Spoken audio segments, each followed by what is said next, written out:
You can see it now. Put up the. All right, thank you very much. Good morning, everyone. I'd like to call this Tampa City Council meeting to order. If we can have roll call, please. Yes. Vieira. Here. Good. Here. Carlson. Here. Dingfelder. I'm here. Good morning.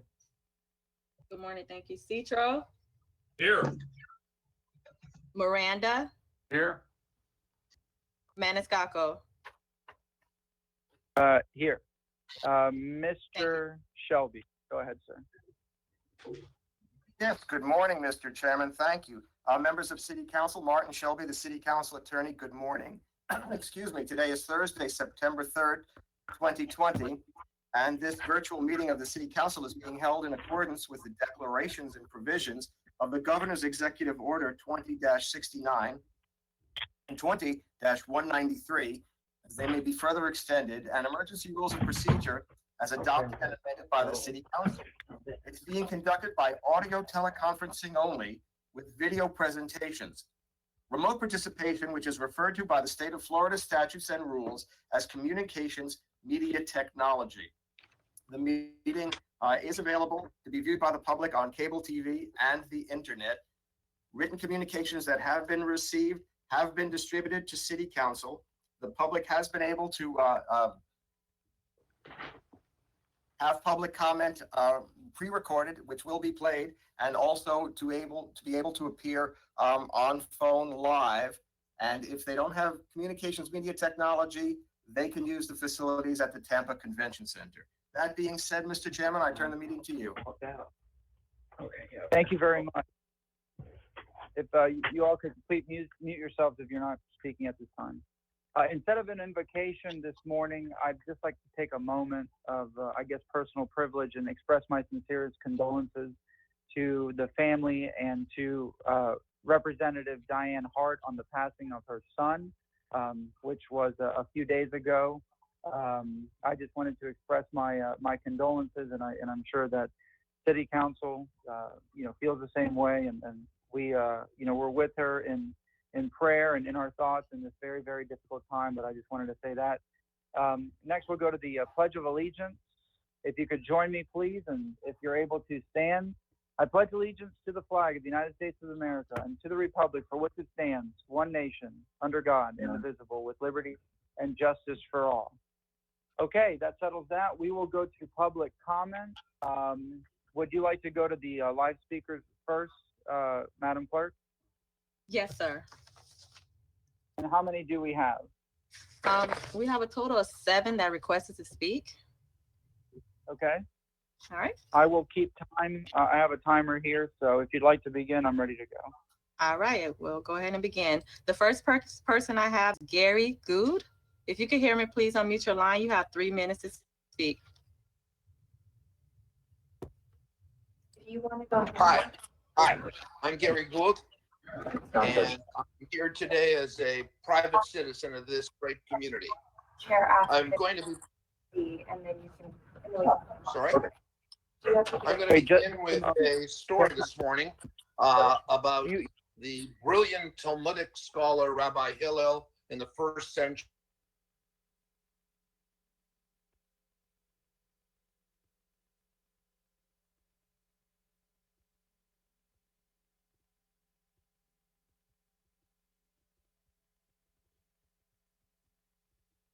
Mr. Chairman?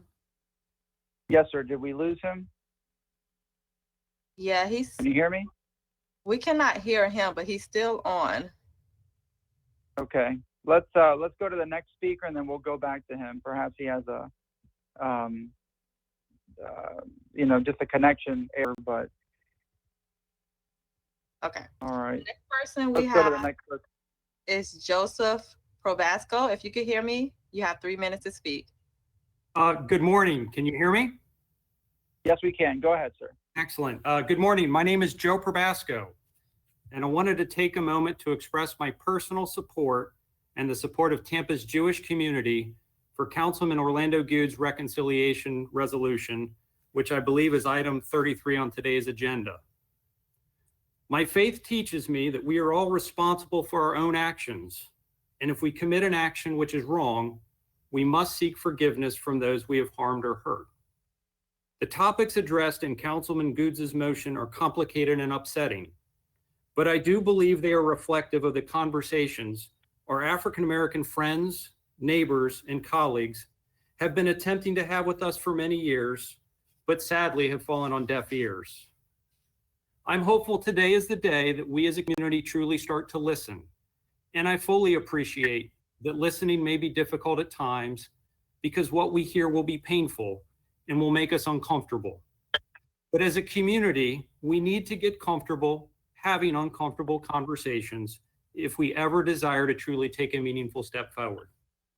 History confirms the facts set forth in the motion, and the recent report published by the Tampa Bay Partnership exposes the gross inequities that confront our Tampa African-American community across all facets of life on a daily basis. These are complex issues. There's no quick fix, but I know each of you will agree that Tampa deserves better. And with the right mindset, we can conquer these challenges as a community. I applaud Councilman Goods for sponsoring this motion and our city council for hearing it this morning. A vote in favor of this resolution would be a bold and courageous step forward, a first and necessary step on the long road to forgiveness and reconciliation. I appreciate everyone's time this morning. That concludes my comments. Thank you. Thank you very much. All right, next speaker, please. Is the first gentleman still on the line? Can we go back to him, or is he gone? He's still there. Mr. Gary Goods, if you could hear me, please unmute your line.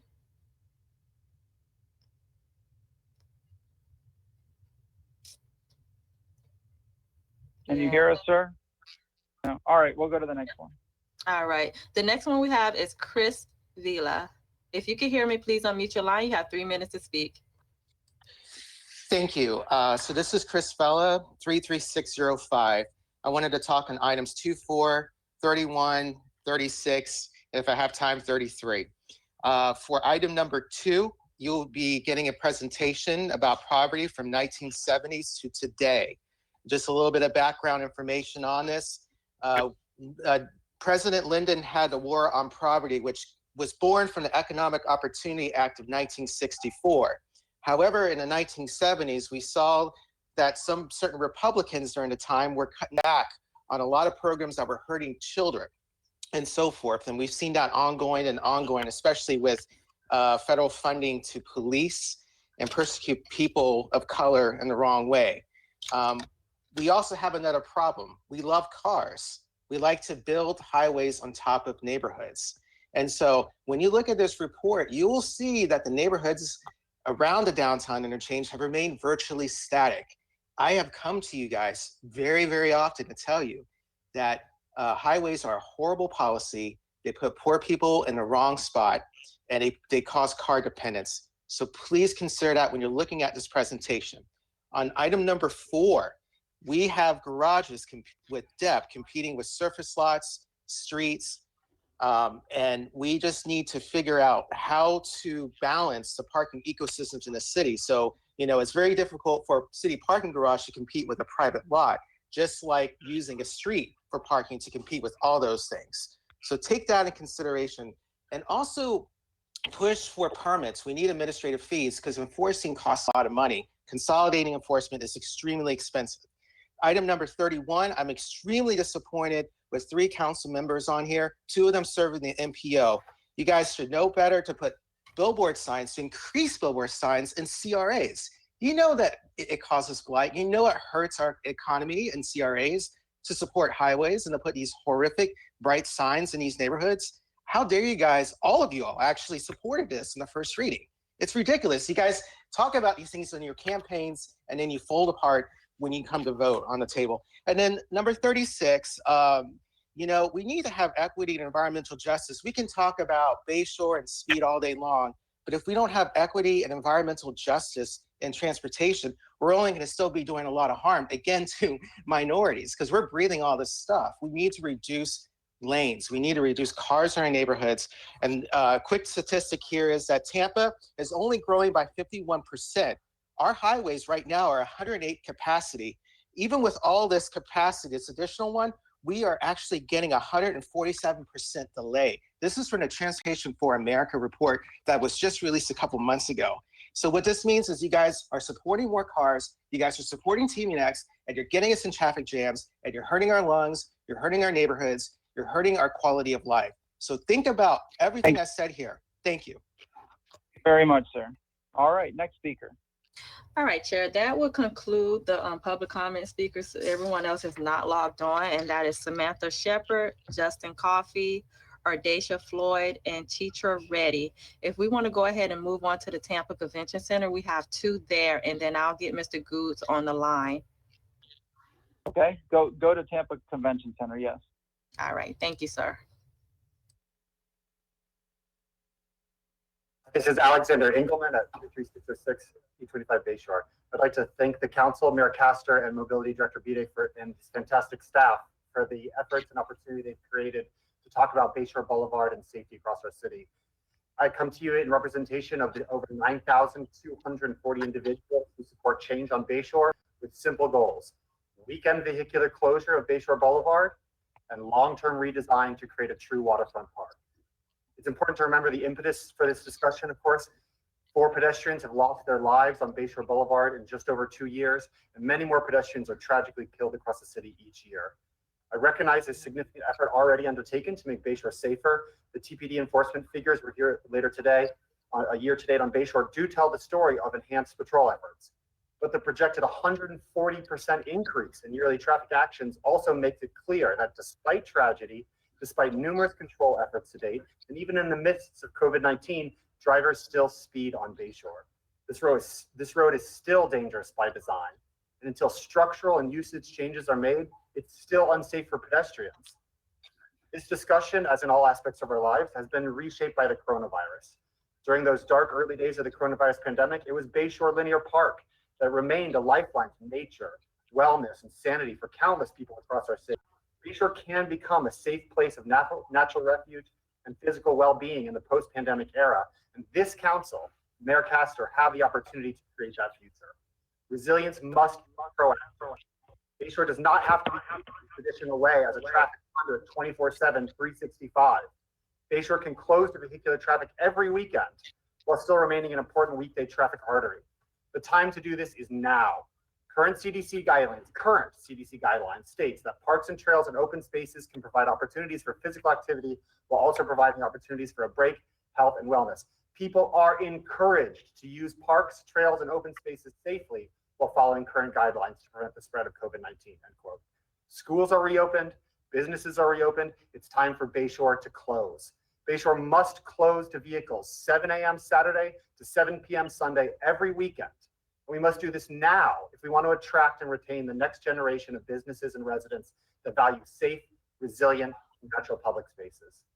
I ask City Council, I ask Mayor Castor to charge Director with the task of enacting weekend vehicular closure of Bayshore Boulevard by the end of this year and study of long-term redesign to ensure Bayshore remains the natural and public resource it was meant to be. With thanks to you and commitment to our city's future, Alexander Engelman. Thank you. Thank you very much. All right, next speaker.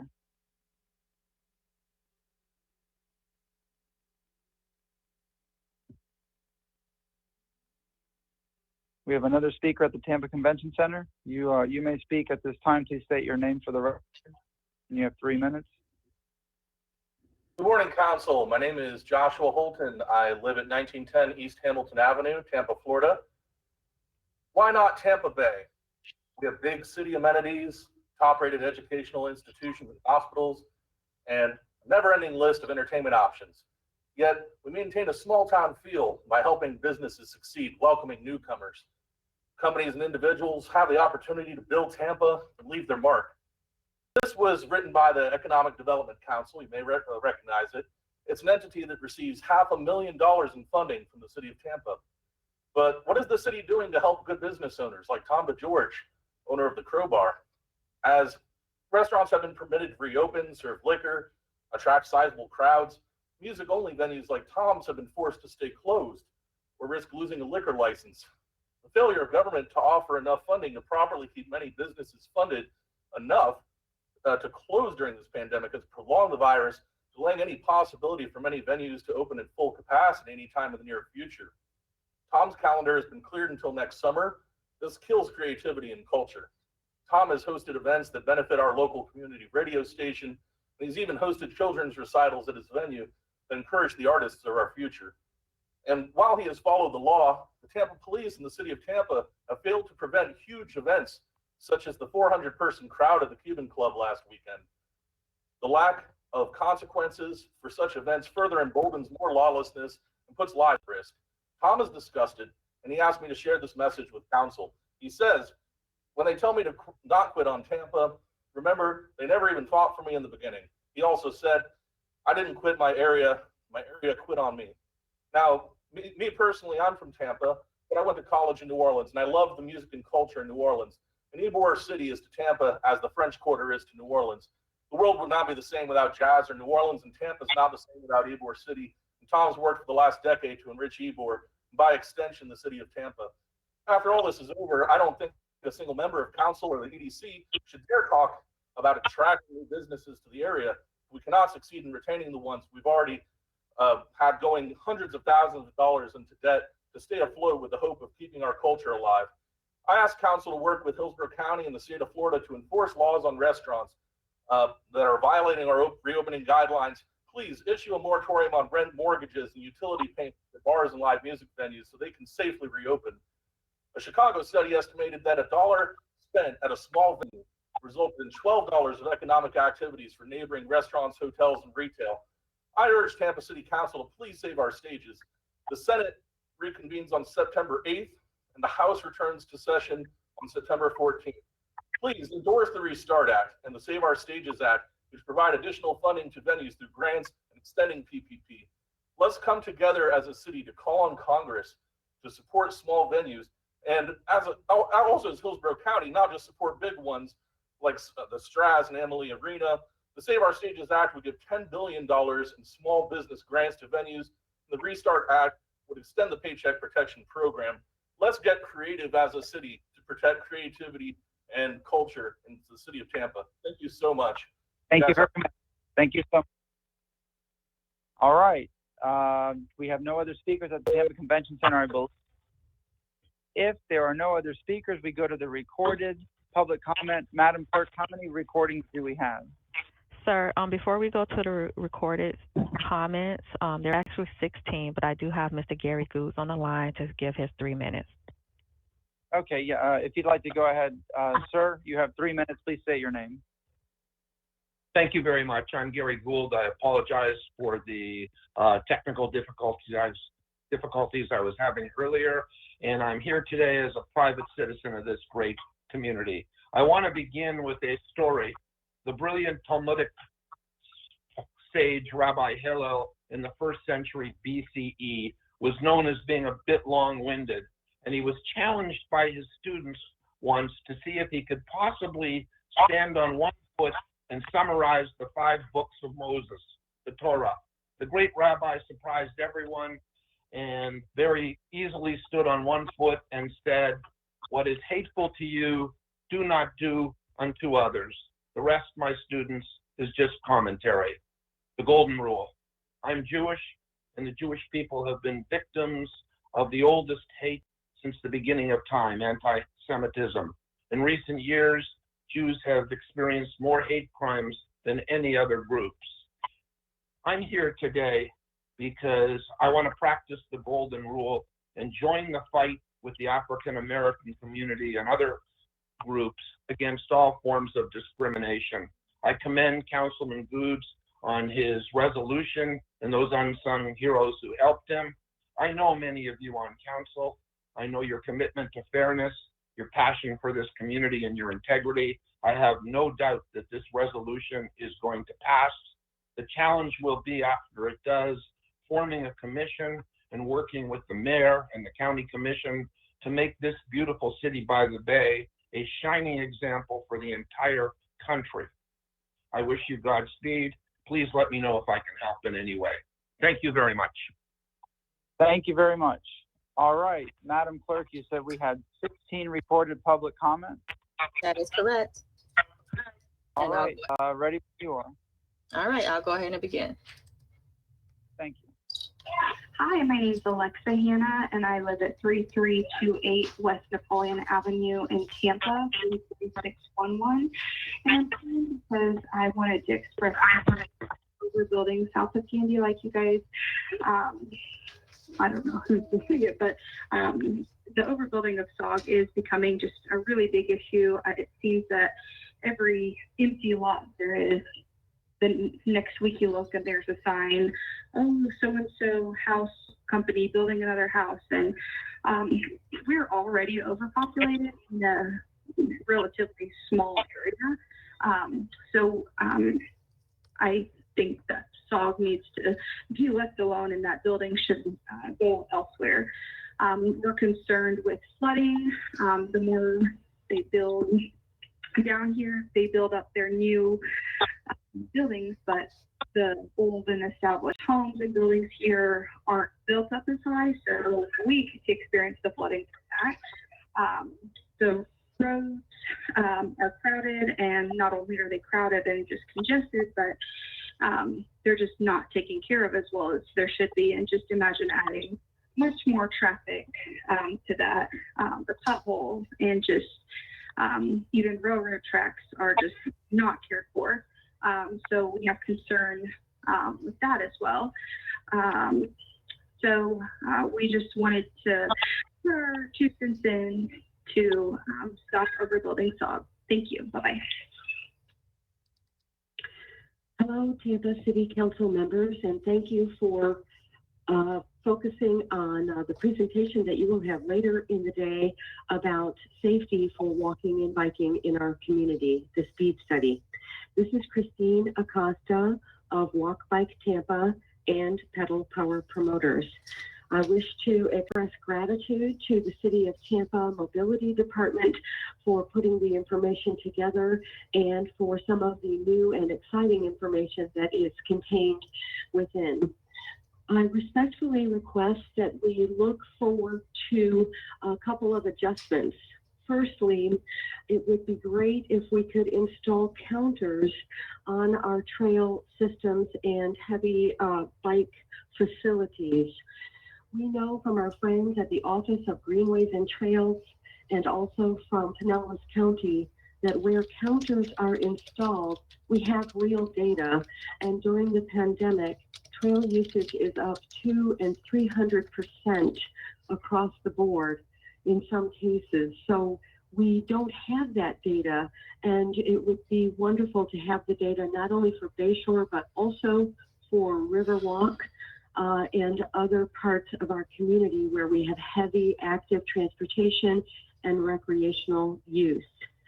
The second request that I respectfully make is that the city consider adopting a tool that enables residents to quickly and easily document and record their situations that warrant attention through a platform called See-Click Fix. This not only allows residents to document situations and problem spots. We have a tool like that already in Tampa. This system, See-Click Fix, enables municipalities to collect data and aggregate where trouble spots are reported frequently so that resources can be allocated in a weighted value of solving the most number of problems with the fewest number of dollars. Again, City Council, I thank you for your support and your time and your energy on these issues. Hello, my name is David Larson. I am a 21-year resident of Tampa, living in the New Tampa area.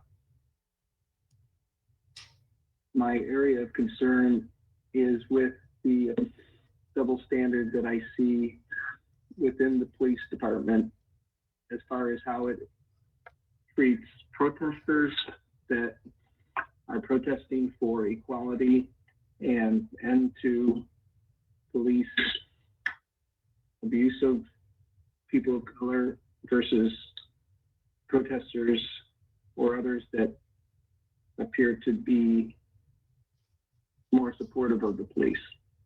there can't be a double standard, because a double standard like that only further erodes trust in the Tampa Police Department. I know many Tampa police officers, and I know that they want to be trusted by their community, that they want to be known as guardians of the community. However, that's not really possible when the double standard is on display for all to see. For example, when people without a permit block the street in front of the police department and paint a mural illegally, nothing is done.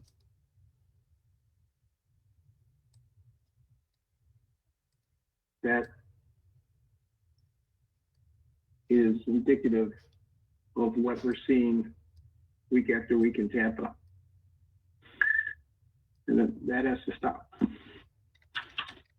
I'm also concerned with the increase in the police budget, when I feel the funds could be spent better in other ways. There's a lot of talk of defunding the police, and what that really means is diverting some of the money that currently goes to the police department to other things where the money would be spent better, where other people that are better equipped to service the calls. Some of the calls are on the city payroll instead of police. Only 5% of calls to police, and less than a third of police officers' time on duty is crime related. These could be handled, these 2/3 of these cases could be handled in other ways. So I am not in support of increasing.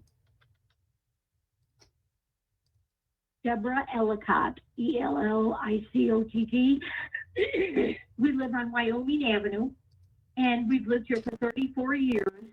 And the building in South Tampa has got to stop. There are way too many apartments and townhouses that you're taking up all the land. I mean, this is ridiculous. The rents are going up. People cannot afford to live in South Tampa anymore because the developers are just raising the rates to an exorbitant amount. You've got to leave some green space in South Tampa. Thank you. Hi, my name is Evan Lawson. My address is 4219 East Ellicott. The agenda that I'm addressing right now is the racial reconciliation that Councilman Orlando Gould has submitted.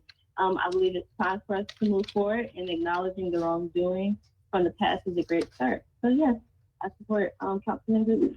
Thank you. Have a great day. Hello, Geraldine Rogers Toombs, 4306 North 39th Street, Tampa. I am following up on roundabout concerns. Roundabouts might reduce the number of traffic crash fatalities, but they create other road hazards. It's imperative that measures are implemented to improve commuter safety in areas where roundabouts are located. Please consider the following recommendations. 1, providing educational public service announcements explaining how to appropriately drive through roundabouts is recommended. 2, pedestrian crossing light systems are needed at roundabouts to improve roadway safety for pedestrians and motorists. This method will alert motorists when a crosswalk is being occupied. 3, Fauquier Street has 3 roundabouts between Hillsborough Avenue and Bush Boulevard. However, there is only 1 traffic light and 1 pedestrian crosswalk light for approximately a 3-mile stretch for a road heavily traveled.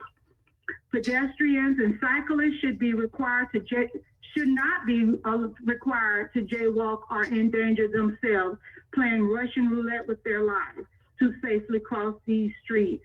4, there appears to be implicit bias in determining where roundabouts are installed.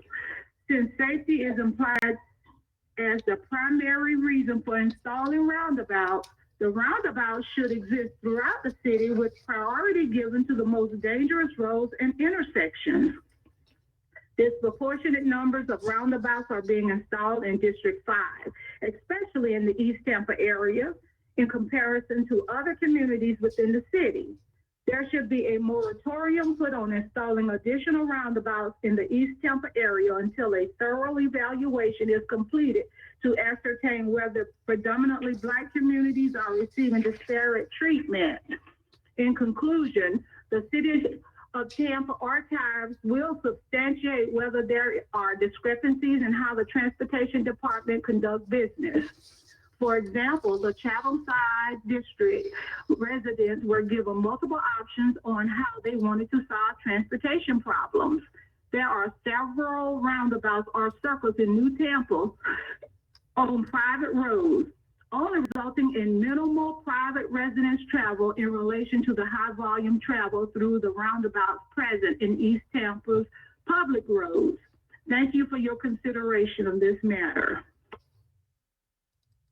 Good morning, this is Janet Scherberger. Address is 3821 West San Luis Street, Tampa, Florida.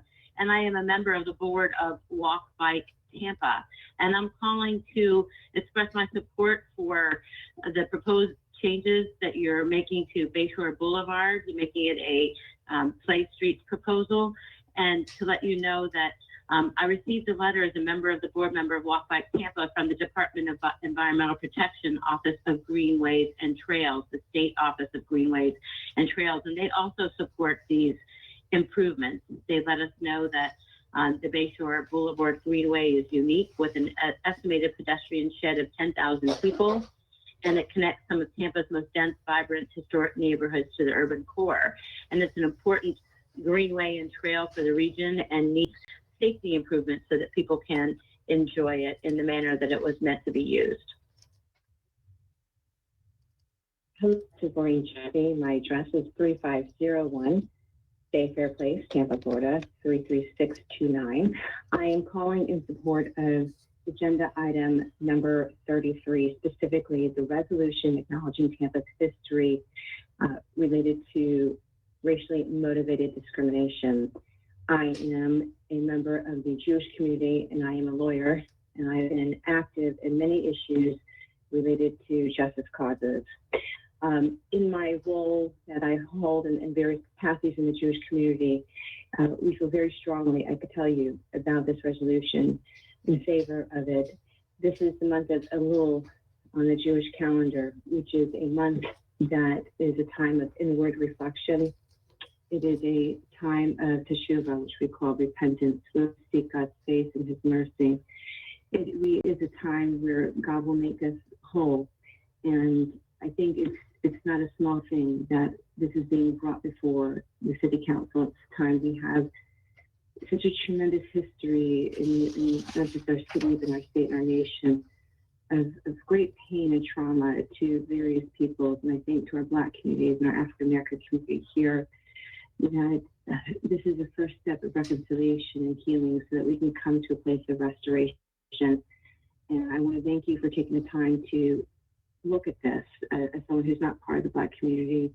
I feel very strongly towards it, and I want to encourage you to have an open mind and recognize that the only way we're going to become a prosperous community and world of peace is to take these very bold and courageous steps. So I applaud you for what I know you're going to do. I applaud you for your courage and your boldness in this time, and especially during the special month of Elul, as we're looking for God's mercy and grace as we enter into Rosh Hashanah. Thank you again. We strongly encourage and support resolution and agenda item number 33. My name is Margaret Dixon, D-I-X-O-N. I live at 3623 Ohio Avenue, Tampa, 33611, which is south of Gandy Boulevard. I'm calling to tell you to please stop the building and overbuilding in our area. It has become unbearable, completely unbearable to motivate, to move, to do anything in this area of town. There's just too much overbuilding.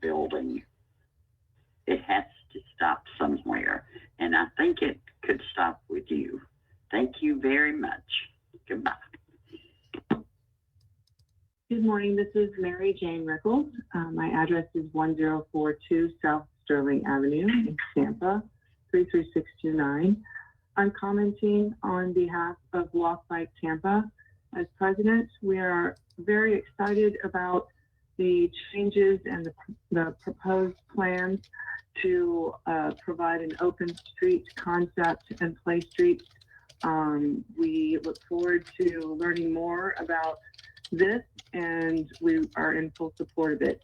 As for the Vision Zero for the speeding on Bayshore, we are also in support of the studies that they've been doing and are very excited about seeing more changes to decrease the speed of that roadway and to improve the to support Vision Zero as well, as far as less accidents and less deaths. So way to go, guys. Let's see some more. Okay, have a wonderful day. Bye-bye.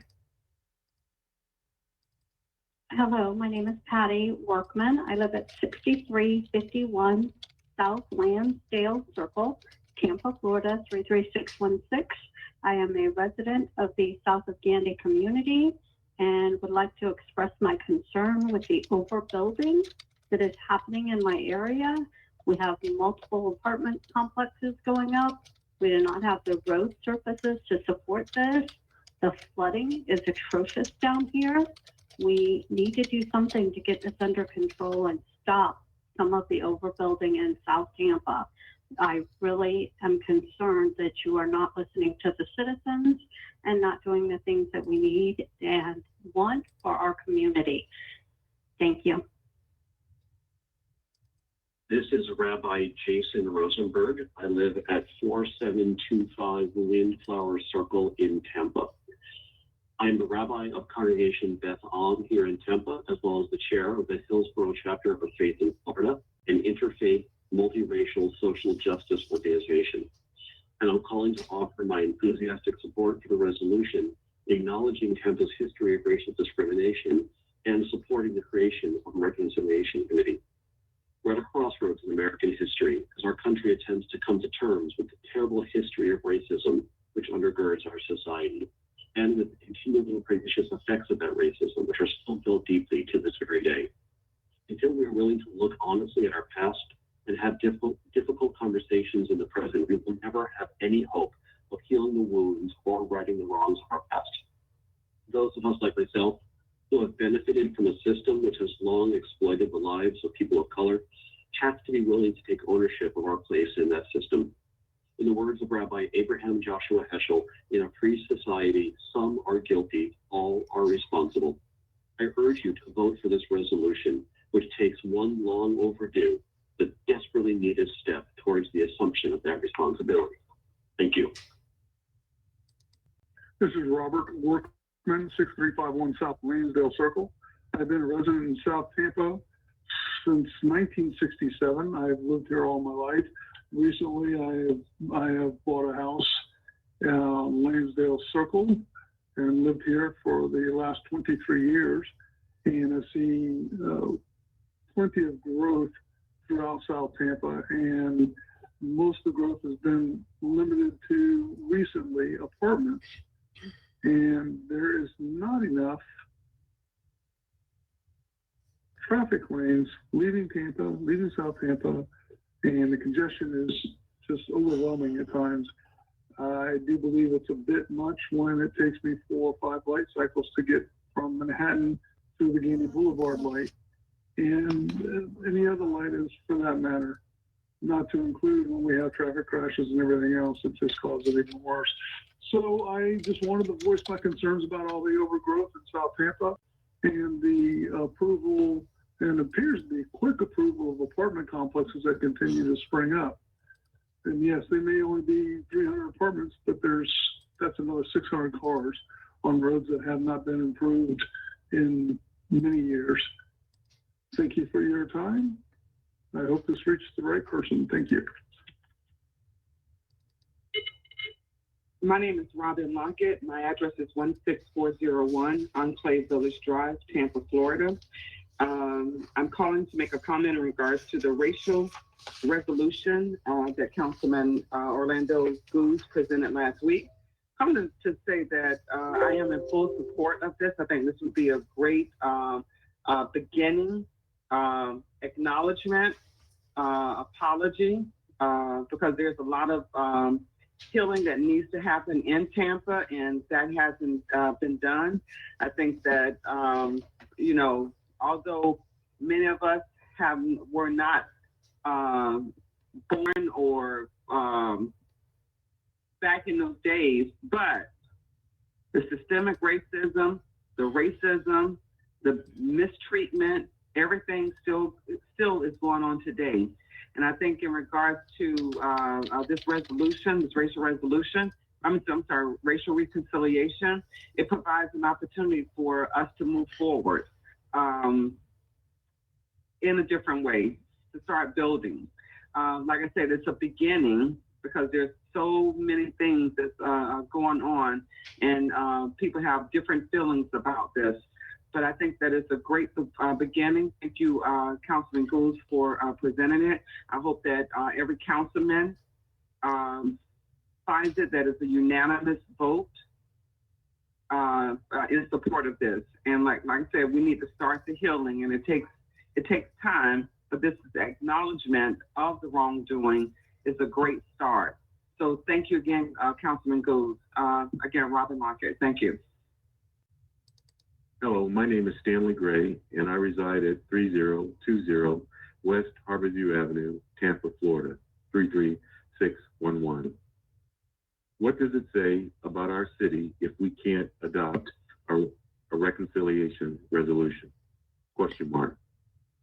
Does it speak for our ability or desire for true equity and equality? Question mark. Good morning. This is Reverend Willie G. Dixon with the Coach Foundation. My business address is 3411 North 34th Street, Suite B, Tampa, Florida. And I want to list my support for the resolution by Councilman Gould tomorrow. I'm in full support of his resolution, also in reparation. And I would like to add, see if I can add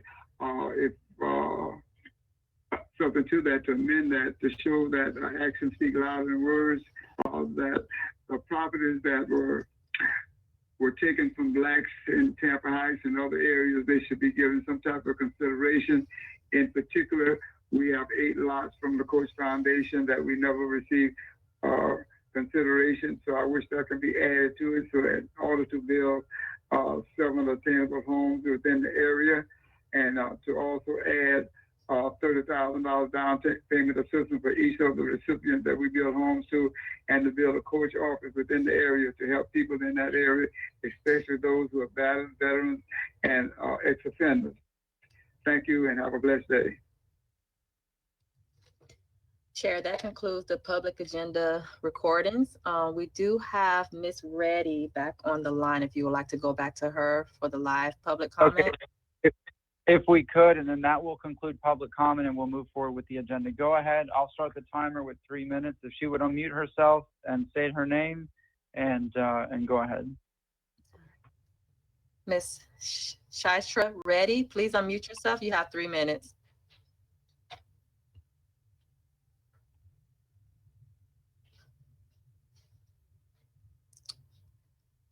Miss Reddy, if you can unmute yourself, you can go ahead and speak. You have 3 minutes.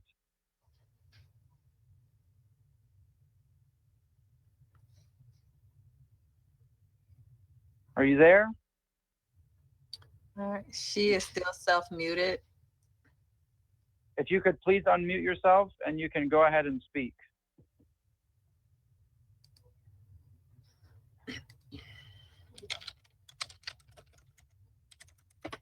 All right. All right. Well, that will conclude the comment portion of the agenda. All right, that concludes public comment. We will now move forward to approval of the agenda and addendum to the agenda.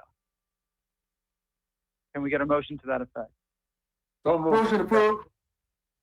Mr. Chairman? I heard Yes, sir, Mr. Shelby. All right. Yes, thank you. I believe a couple of things. Number one is, my understanding is Councilmember Dingfelder has a request. Items number 8 and 27 to be pulled for discussion. Is that correct, Councilman Dingfelder? Correct. Thank you, Mr. Chairman. Thank you, Mr. Shelby. All right. Okay. Anything else as there? Well, you have two matters of new business. Did you want to take them up early, or did you want to take them up at the end of the agenda?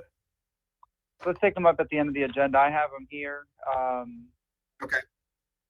Actually, you know what? They should be pretty easy. If we want to take them up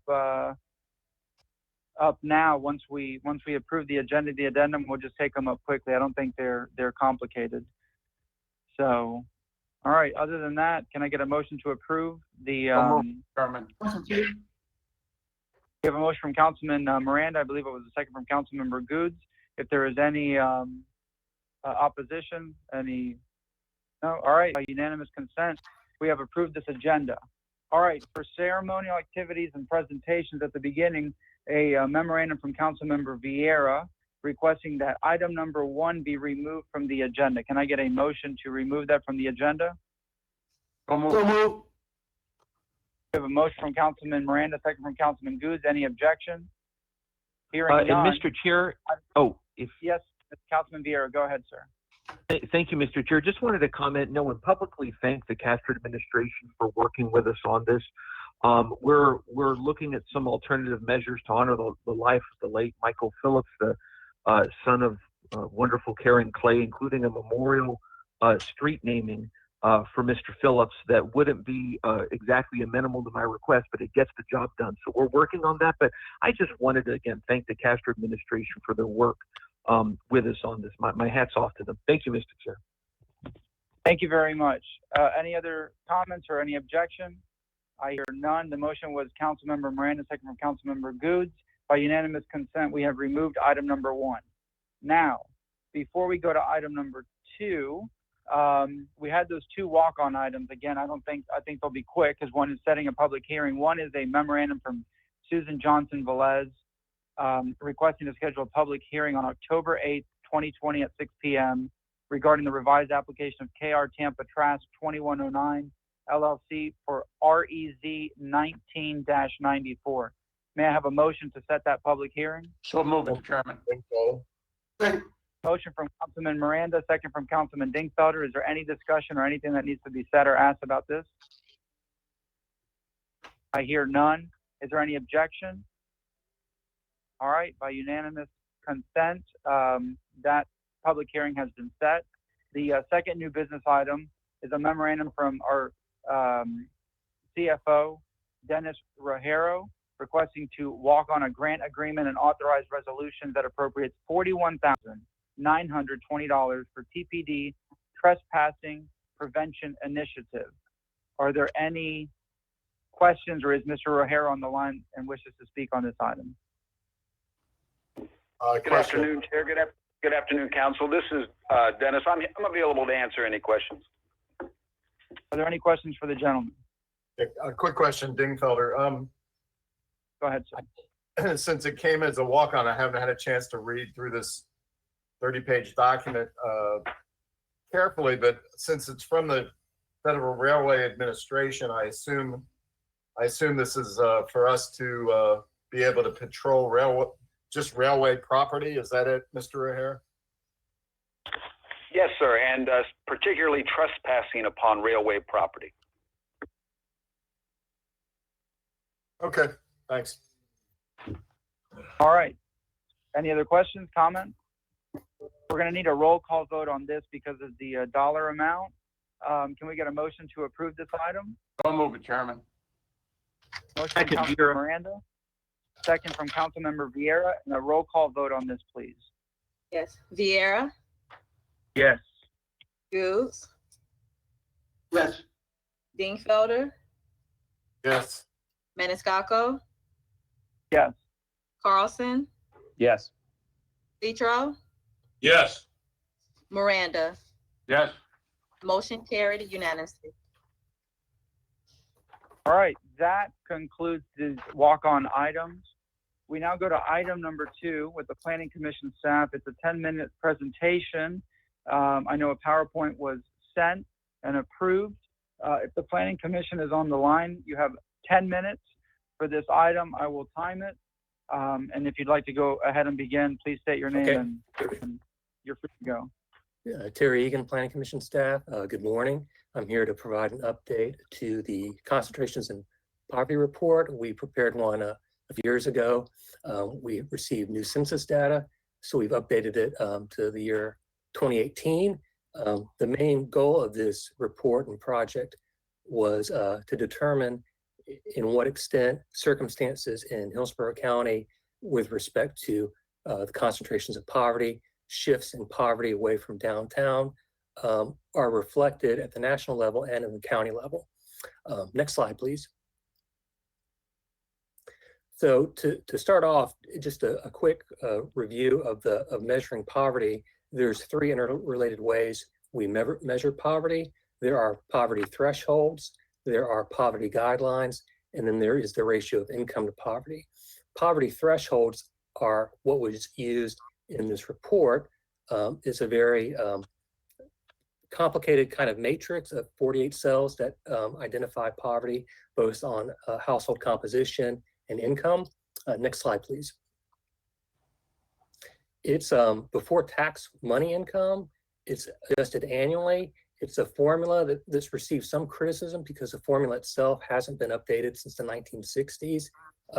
There are proponents that feel a newer methodology needs to be created, one more reflective of the way people live today. And then lastly, the same values are assigned everywhere. Next slide, please.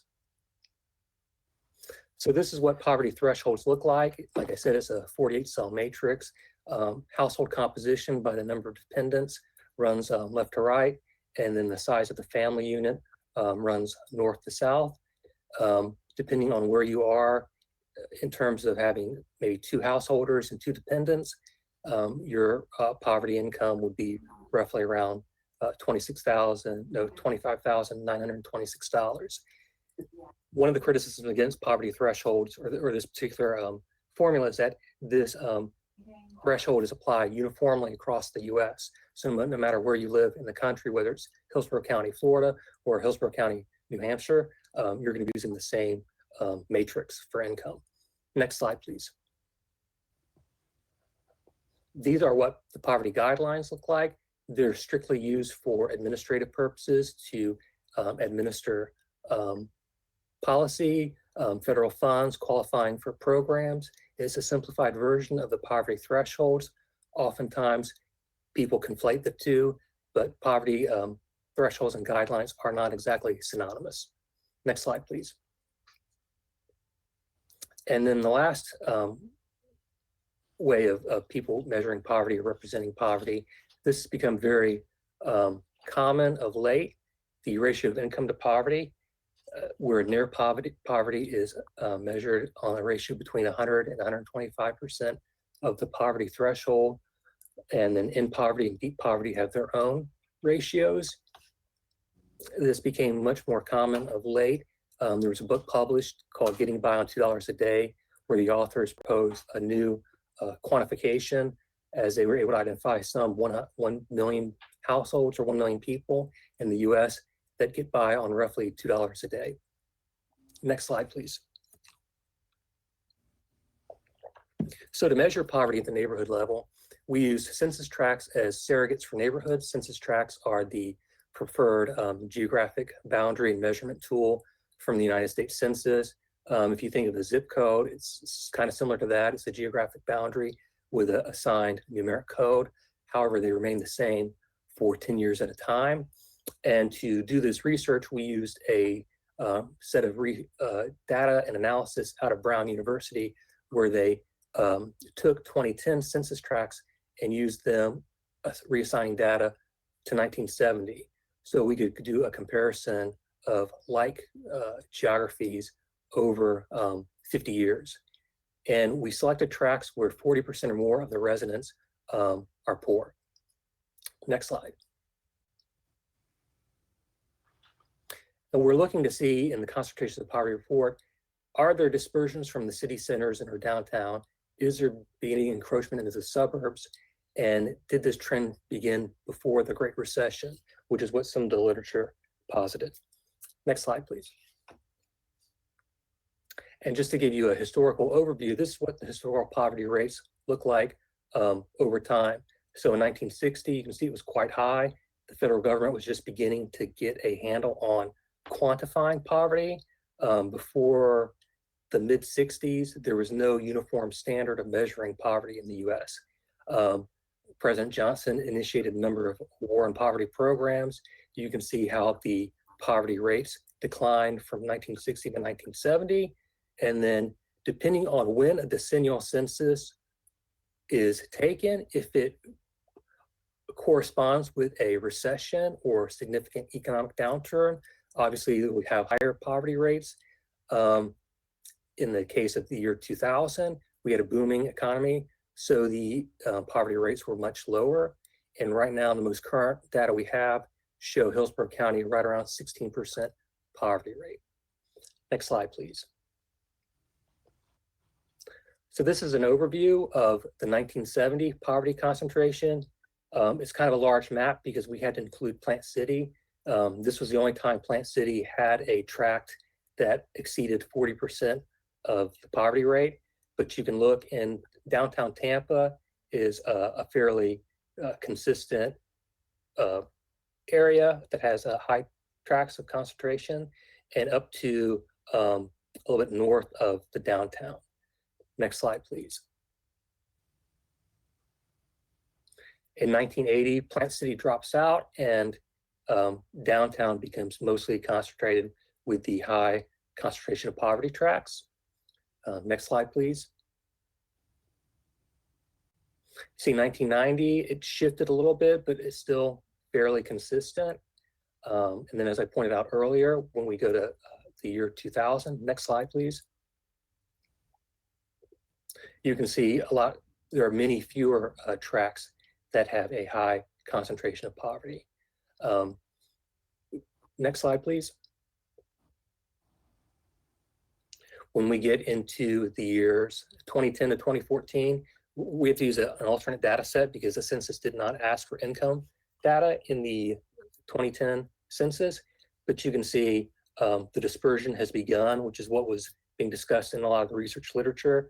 It's heading east and then south in the Palm River area, and then it has moved north into the area around the University of South Florida.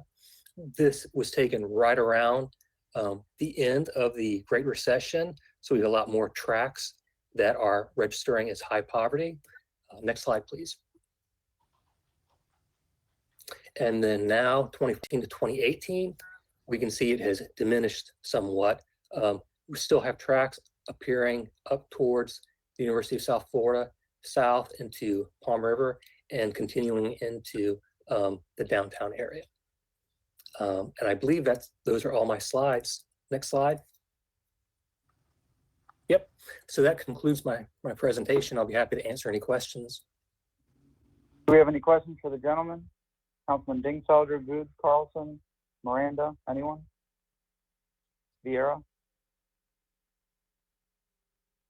Dingfelder, quick question.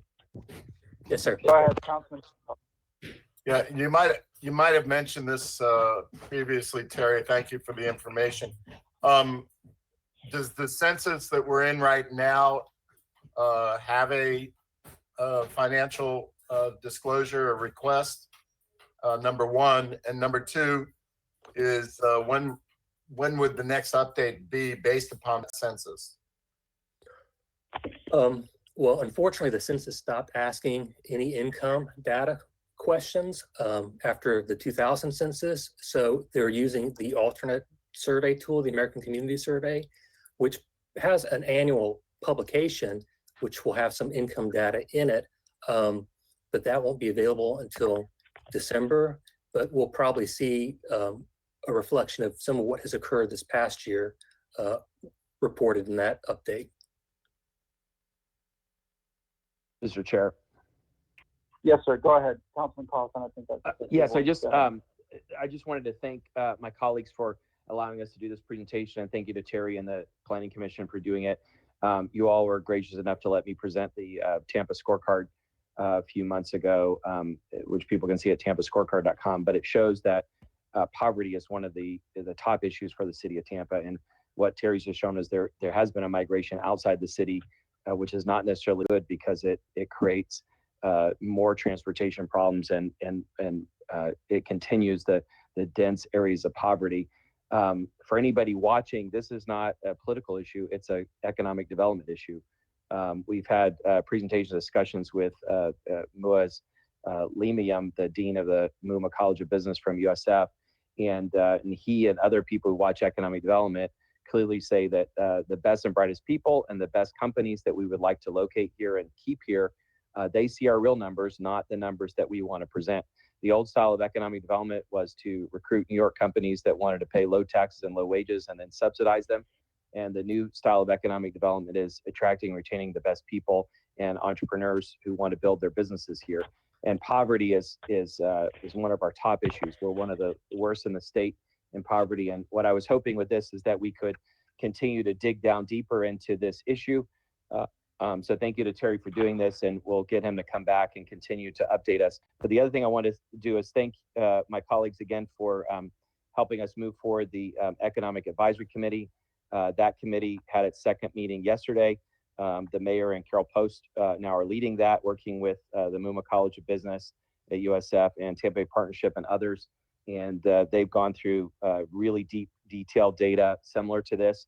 And they have 4 more meetings. And by the end of that, we hope that they will come up with some solutions that they can recommend back to us in a couple months on how to address these issues again, because we want to grow our economy and we need our numbers to be better if we want to do that. Thank you. And Vera, if I may, Mr. Chair. Go ahead, sir. Thank you, Mr. Chair. No, first I wanted to thank Councilman Carlson for bringing forth this issue. He motioned for this, and I thank Councilman Carlson for that. No, and I wanted to build on those well thought out remarks and just, talking about some of the things that our city and our city council and working with the mayor are doing on matters of human rights, matters of poverty, matters of economic development in areas where you need a rising tide to lift all boats. I mean, you take a look at some of the ideas that we've been pushing in terms of community relations with our civilian review board, police body cameras, major changes in policy with regards to the community, a big issue. In this budget we're going to be taking a look at tonight, we have what I believe is an $18 million investment in recreational activities in East Tampa. Something that's very historic. We continue to talk about an innovation district and what a reform it'll be for the USF Fowler Bush area. Something that we can really do that takes such a targeted hit on the issue of poverty and want within our community. In October, we're going to be taking a look at something that is such a huge issue on upward mobility, state certified apprenticeships, trying to see to it that our contracting process here in the city of Tampa, for our city of Tampa larger contracts, encourage and push for state certified apprenticeships so that so many of our young people can have a pathway to the middle class and economic security. We're looking at, through different partnerships with the private sector, other government entities, ideas on affordable housing that are very significant and robust. And we're looking at a budget that spends a great deal in a time when people are cutting back because we have over 10% unemployment. We're investing in people, something that I certainly think makes sense. And, God willing, depending on what happens in Tallahassee, we can look at robust mass transit and other transportation investments in terms of, helping people where they're at. $130 million, I believe the number is, to our HART bus system through All for Transportation. And if that goes down, we'll be back in 2022 to get it done right. So my point is that we're doing a lot of things that are historic in this city council, working with the Castro administration in very difficult times. This is a whole list I've just run through just off the top of my head, and things that we're doing, working with the administration. And in a time when we're dealing with a pandemic, when something like a third, I believe it is, of our city workers have been out, and I think it's more than a third, one time or another due to COVID, we're pushing this forward, including pushing it forward for people who historically haven't had a voice in the process. So I think that's a good record that we have to complete and build on, and I think is worth mentioning. Thank you, Mr. Chair. Thank you very much. Anybody else? All right, thank you very much. We appreciate the presentation. Thank you. We'll move on to the next item, which is item number 3 with Mr. Joseph Johnson. Do we have Mr. Johnson on the line? I'm here, Mr. Chairman. Okay, how much time do you need to present or speak? Is 10 I'll do my minutes best okay? not to. I'll do my best not to take up a lot of time. Maybe 15. I would say anywhere between 15 to 20 minutes, maybe less. You could keep, and we would prefer 10 minutes, but you know, try to keep it under 15. Well, if you'd like to go ahead. We'll do, Mr. Chairman. So with that, I'll go ahead and get started. All right, go. Okay. So before I begin, I'd like to, go ahead and again thank my colleagues that sit on the Budget and Finance Committee and just recognize them. And that'll be Vice Chairman Craig Newman, who was appointed by Councilman Carlson, District 4, Jeffrey Natutsky, who was appointed by Joe Sticho, District 1, Stephen Lytle, appointed by Charlie Miranda, District 2, Beaver Shabade, appointed by Councilman Dean Felder, District 3, Missy Martin, appointed by yourself, Mr. Chairman, District 6, and Joe Farrell, appointed by Louis Vieira, District 7. As you see on the slide, it says City of Tampa fiscal year 2021 supplemental budget recommendation. This is in response to Councilman Carlson's question back on August 20th during our original presentation and recommendation for fiscal year 2021. So if I may, I'm going to go ahead and give a brief overview, and then I'll go ahead and get into the slides. So as I stated, Councilman Carlson asked a question during the last session as it pertains to savings in the budget. Now, I felt as chairman of the Citizen Budget and Finance Committee and an appointee of District 5 by Councilman Goose, it was my obligation to go back and look at the overall budget to find savings in the presented FY21 budget. With the help of my team, we were able to go back 3 years and compare budget numbers to fiscal year 21 requests. Due to time constraints, we did a semi-dive through FY21 budget and identified 2 areas in the general fund's budget breakdown that stood out immediately. Those areas are contractual services and other services and charges, which we'll get into in the PowerPoint presentation. In analyzing each department numbers as it pertains to contractual services, we noticed an excessive amount of funds being used each year. Year over year since fiscal year 18, the budget amount either increased tremendously or stayed the same as the prior year. We believe there is a big opportunity to save a lot of funds with contractual services for FY21. During our assembly of the Budget and Finance Committee, we met with several departments, and only 2 or 3 expressed the use of contractual services or the need for additional staff. There's no reason why every department should have a need for contractual services. In the budget breakdown, it will show what is needed for each department and what will be spent for each department, from supplies to the revenue expense report showing additional costs. However, there are funds allocated and labeled as other services and charges, and year over year, there is no breakdown for what these funds are being used for. Now we'll turn your attention to the breakdown of each department slide. So we can go to slide number 4, please.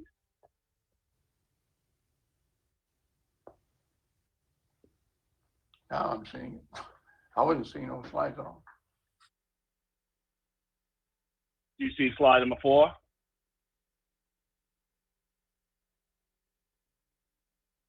Can everyone see the slide? Yes. Okay. Okay, so if you look at slide number 4, what we did, City of Tampa net budget and general fund between fiscal year 2018 to fiscal year 2021, it just kind of break down where the city's budget has been. The net budget for fiscal year 18 was $947,000. Fiscal year 19, it went up to 1 billion. Fiscal year 20, it went up to $1.041 billion. This year, fiscal year 21, it's at $1.2 billion. And the general funds was at $399,300,000. And you look at fiscal year 19 went up 412, fiscal year 20, 435, fiscal year 21, 457.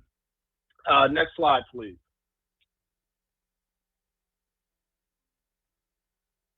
So we did a comparative around other cities that kind of compared to Tampa, but was a little larger. And as you can see, Miami budget for fiscal year 21 was at 1.9 billion. Orlando's right at 1.4.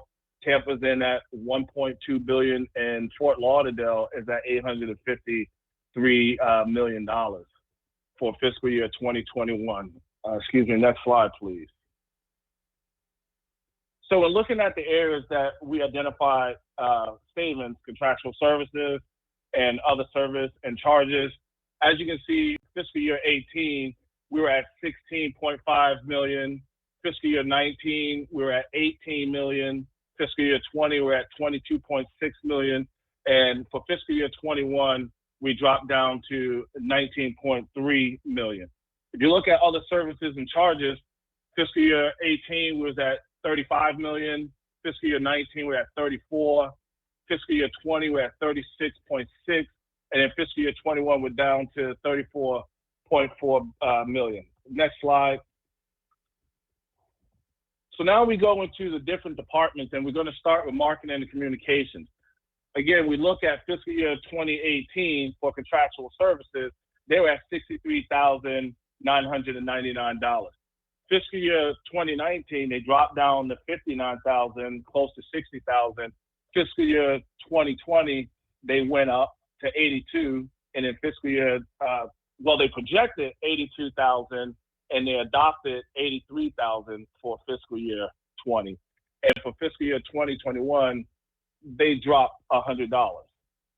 So if you look down below and looking at the numbers, we went to see where we can save, and we did this based on an average. We kind of looked at where the administrations have been, and we tried to get it as close to fiscal year 2018.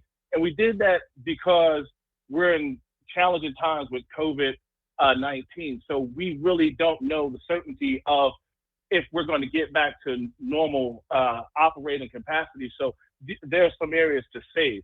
So I'll go ahead and move on to the next slide, number 8, please. Conventions and tourism. So we look at the convention center. Fiscal year 2018, they used 2.5 million. Fiscal year 19, they were right at 3.2. Fiscal year 20, they projected 2.5, adopted 3.2. Fiscal year 21, we're at 3.1. So again, using the average, what we looked at was, okay, there's not a lot of activity going on at the convention center. So there's an opportunity to save on contractual services, other services, and charges. We did this throughout every department. I know there's a limited amount of time, so I won't go through every slide. So I will fast forward to slide number, 1 second here. We'll go to slide number 32, given the fact that we have a limited amount of time. So I won't hold the committee. But if you take a look at fiscal year 2021 for budgeted contractual services and other services and charges, they're right at $59.9 million, close to $60 million. We propose cutting that by 29% and dropping it down to 42 million, saving $17,513,000. And we can take those funds and allocate it either to the reserves or we can allocate it throughout programs. So let's go to the next slide. I'll go to my recommendations and my closing note. So year over year, the trend for these two areas shows a challenge in budget responsibility or accountability. And this is just my team taking a look at these two areas. There are definitely more areas in the budget where we can cut and save more money to put in reserves. Each department needs to be held to a budgetary audit responsibility and metric. It is the recommendation that the city internal audit department move to the stage of inspector general level, meaning having the freedom to audit department finances when asked to do so by city council or at random.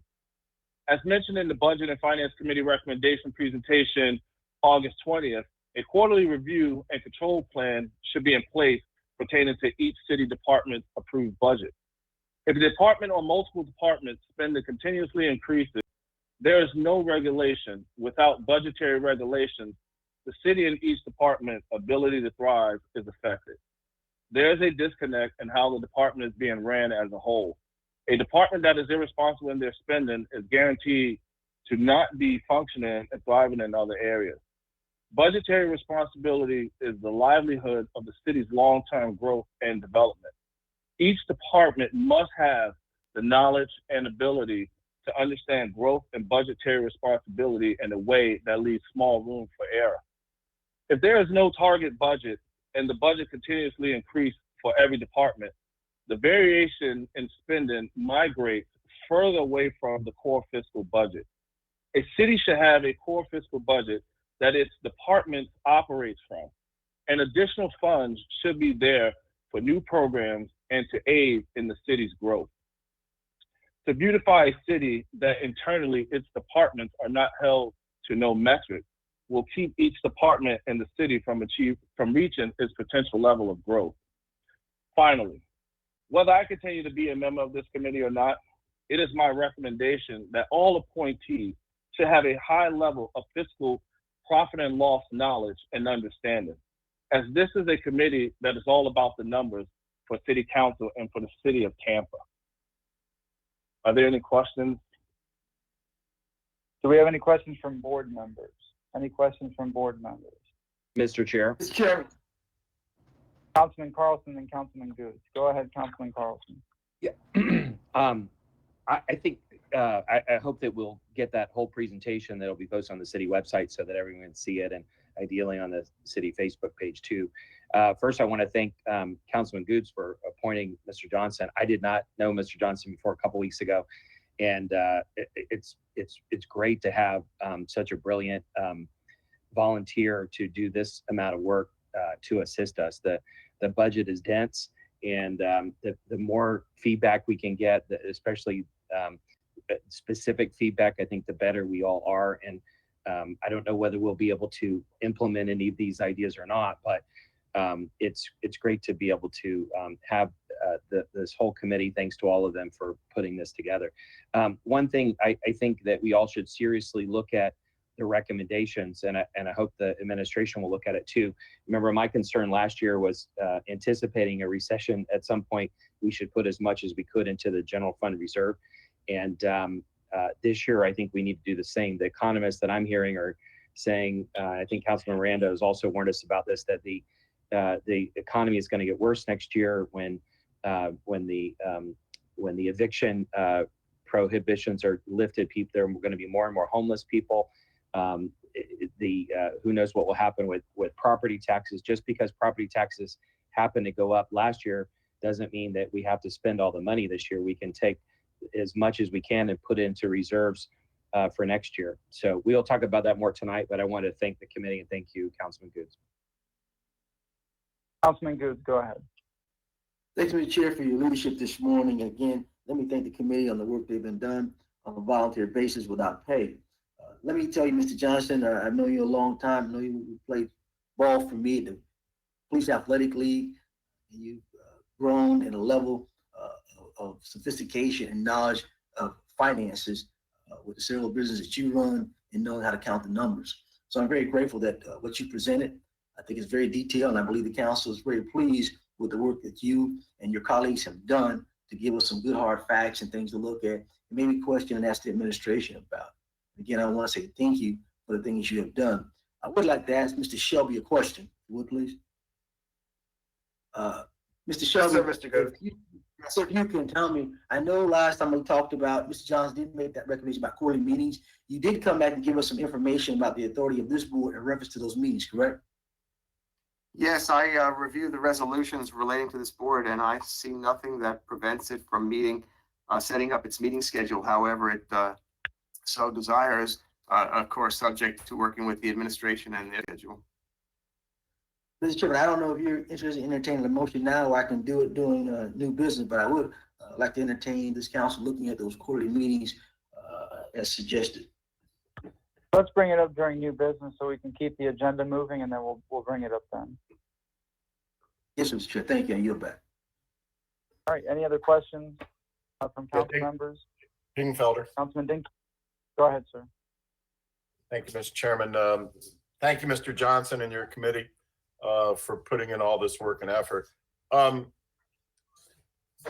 while back, well, let's say during the recession, it became very obvious that the city was laying off a lot of city employees in order to make its budget. I can't remember the exact number, that ultimately the number of positions that were eliminated, people were laid off, et cetera. I think it was in the hundreds. 750. I'm sorry? Around there. 750, I think. I might be wrong, but I think Yeah, it was 750. That's what I was thinking. It was in the high hundreds. And most of those folks were ATU employees that we lost, and those positions were lost either during that time or subsequently. The jobs they were doing were replaced with contractual labor, and there's a lot of problems with that. And I won't go into it in great detail, but the city loses the ability to closely supervise folks like that. When we lose city employees, those individuals lose their benefits, their insurance, their health care, their families lose their health care, et cetera, et cetera. I think it was a bad trend. It was a bad decision. But now we have a lot of contractual services. So my question to you, Mr. Johnson, is, are you advocating cutting back on contractual services, but replacing some of those functions with city employees? Or are you just saying we should eliminate those functions, period? That's a good question, Councilman Dingfelder. So again, and going back and scouring the budget and those two areas standing out, contractual services, as you will see when you look at the breakdown of each department that we did, you will see a gradual increase every year. You have departments that really have no need for contractual services that are being funded with contractual services. And this is no slight on the current administration. I mean, this has just been ongoing practices. And we went back 4 years. We went back to 2018. Had we gone back, and again, we didn't have enough time to go back to 2015 to current day, but I will advocate that contractual services needs to be scaled back. And instead of looking at it from a number standpoint, we need to look at it from an activity standpoint when you're doing contracts. Everything is not about the dollar amount. Everything should be about the activity. And I think that when the city realizes that, not just from an administrative standpoint, but from a council standpoint, and both sides working together to identify what is the true budget that is needed for the operation of Tampa, then we will be able to operate at a capacity in which we should never have to lay off city employees. So again, yes, contractual services is an area that needs to be scaled back. And also, we need an explanation as it pertains to other services and charges. That's just additional money that's basically unaccounted for and needs to be line item to identify what these funds are allocated for. If you go to every department by looking at the slides, you'll see it clear as day. You'll see the trends up, down, up, down. It's not peaking and valley. It's continually peaking every year. Well, thank you, Mr. Johnson. Mr. Chairman, if Mr. Bennett or somebody on his team would like to respond, I think a response is appropriate at this time. My only response is that at the city, I mean, obviously we have a lot of things that need to get done, and they either get done by our staff or they get done by people on the outside through contract. we have to keep up a quality of life and certain standards that our community is expecting. So, Mr. Bennett and I had talked about this on several occasions over the last year, and I've been pushing them to, increase the number of employees and decrease the contractual services. So anyway, if Mr. Bennett has anything, I'd love to hear from him. Mr. Bennett, if you have any Mr. response Chairman. to that. Brad Baird, Miranda. can you hear me? Can you hear me? Wait, yeah, Councilman Miranda. I was going to wait and see when I was going to speak, but I don't know if the other council member has spoken. I was going to ask of Mr. Rogero and Mr. Bennett regarding these things. But going back to 2008, under the Arroyo administration, we had to make some difficult choices, very difficult choices, as we will, under my pessimistic view of things, as I was quoted once in the paper, saying that we were going to lose enormous amount of monies. And so far, I hate to admit for once that I was right when I really want to be wrong. When I look at things like this, I've heard statements made which are factual, that true, but one fact that caught me right away is that we should never lose city employees.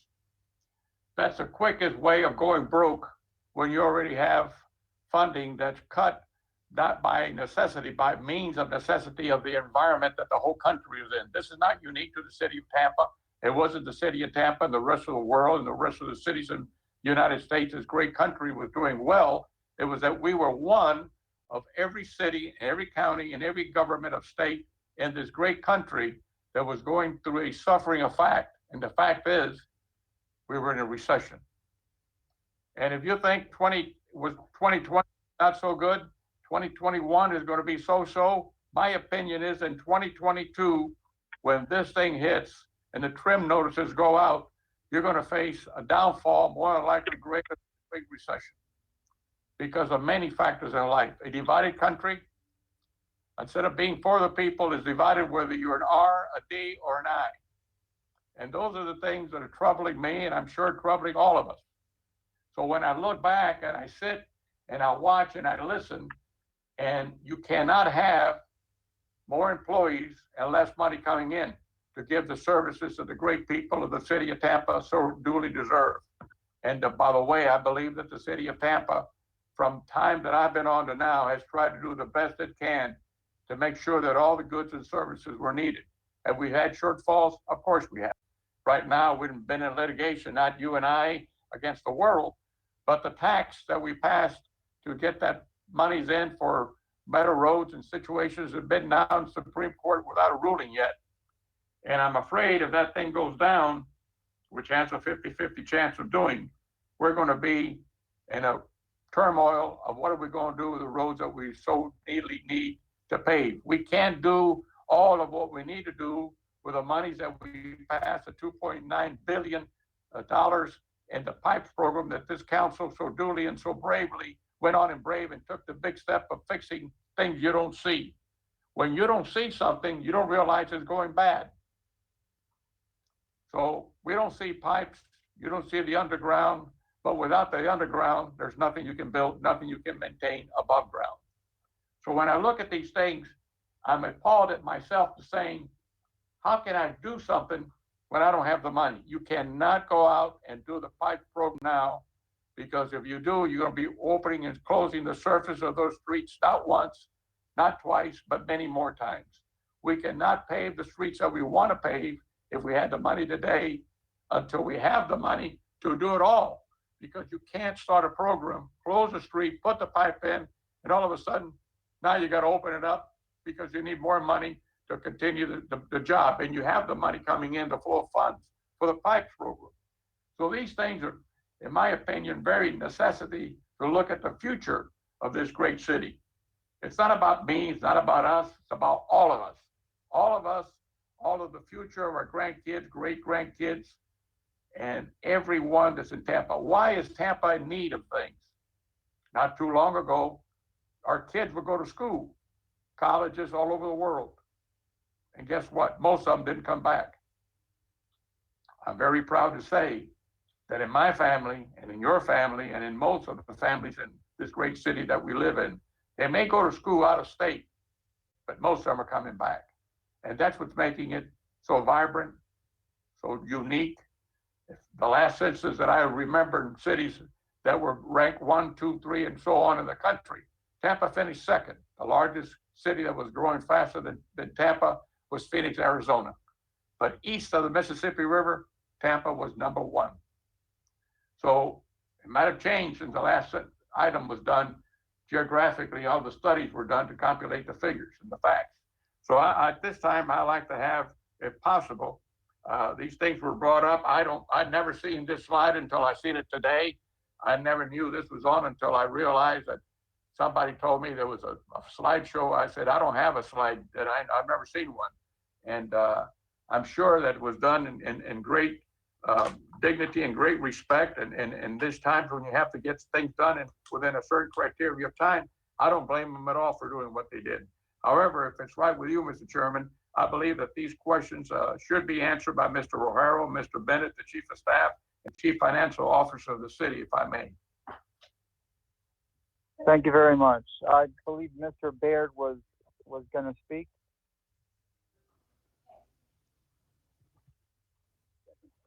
Can you hear me? Can you hear me? We hear you with the echoes. Background noise yourself.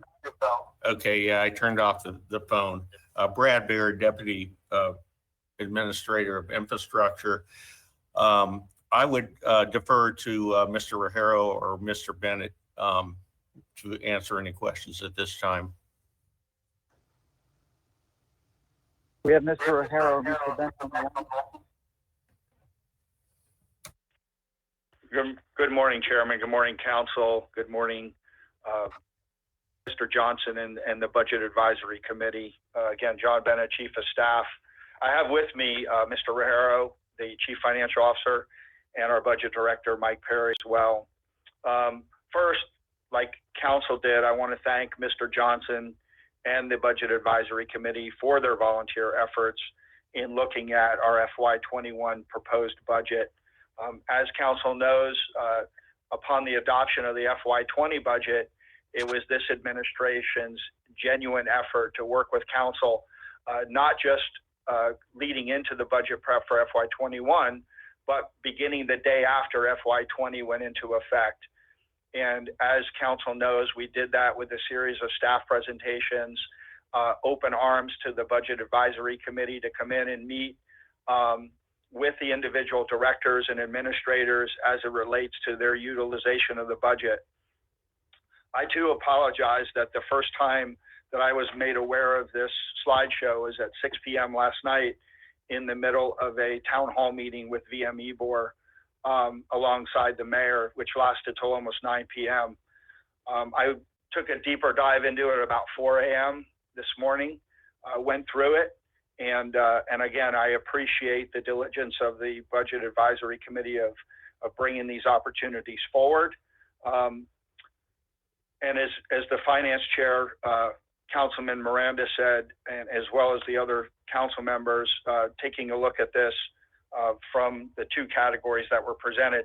But the one thing that did trigger me this morning, and I sent an opportunity slide just to give some context based on what I could see with the data, not so much as it pertained to the intricacies of each department and budget, but I did put a slide together again just before 6 o'clock this morning to give me a little bit of context on the comparison cities that were used, which were Miami, Orlando, and Fort Lauderdale. And I sent that to Sue Ling in case we needed to show it. And if she could bring that up real quick, I would just like to give council some thought.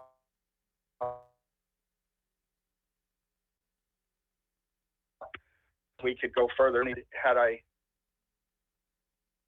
So if council can see this, what I did is I grabbed the cities that Mr. Johnson's presentation was comparing to, and I dropped in the 2019 census population, and I used the total budget proposed for FY21 for each of those cities and came up with a per capita cost.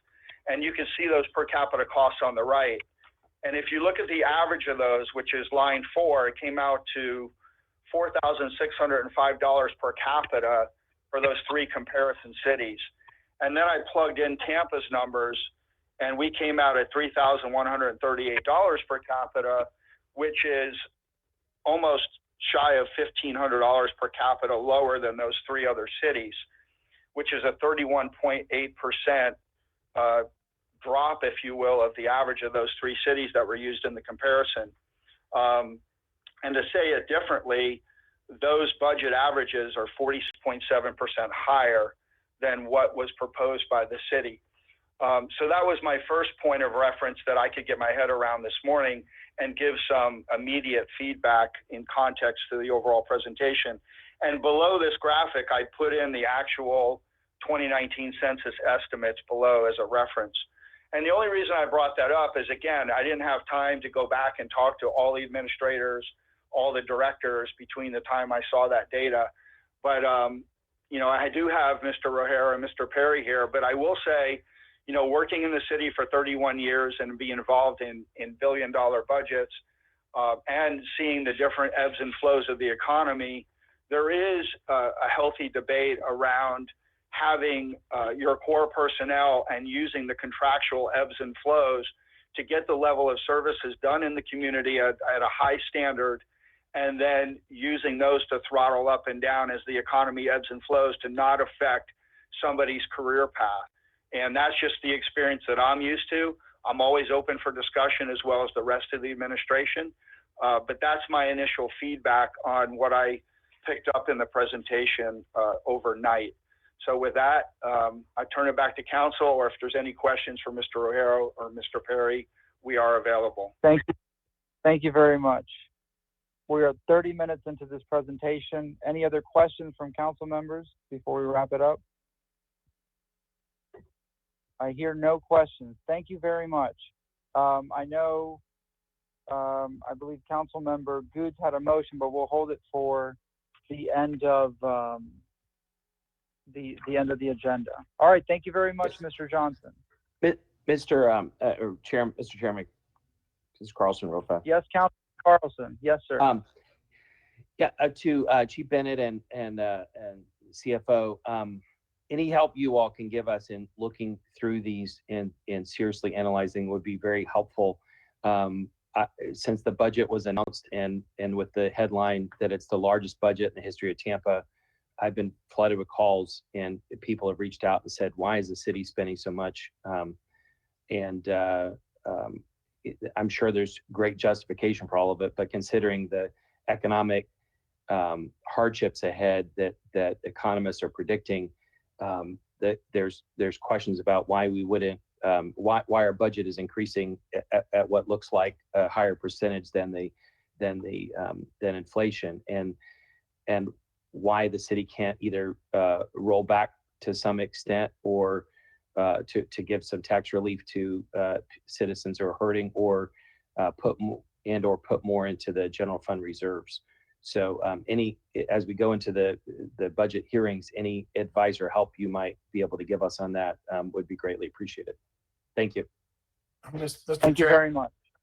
Mr. Chairman. Who is this? Is it Dingfelder?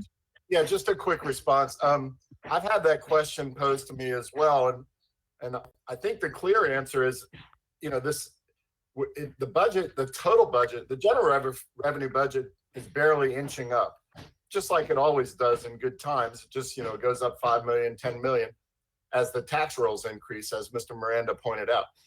But we have a $250 million increase, and I think that's clearly because of the pipes spending. Which is fine. We all agreed that the pipes program is important. We borrowed money long term to make the pipes program work, and right now and over the next year, we're going to be spending a lot of money on the pipes program. And I believe, and Mr. Rohero or Bennett can correct me, but I believe that that's where the majority of that additional $250 million is. So when the newspaper says it's a record budget, yeah, it's a record budget because we borrowed, you know, for the next 20 years for the underground, you know, replace the underground systems.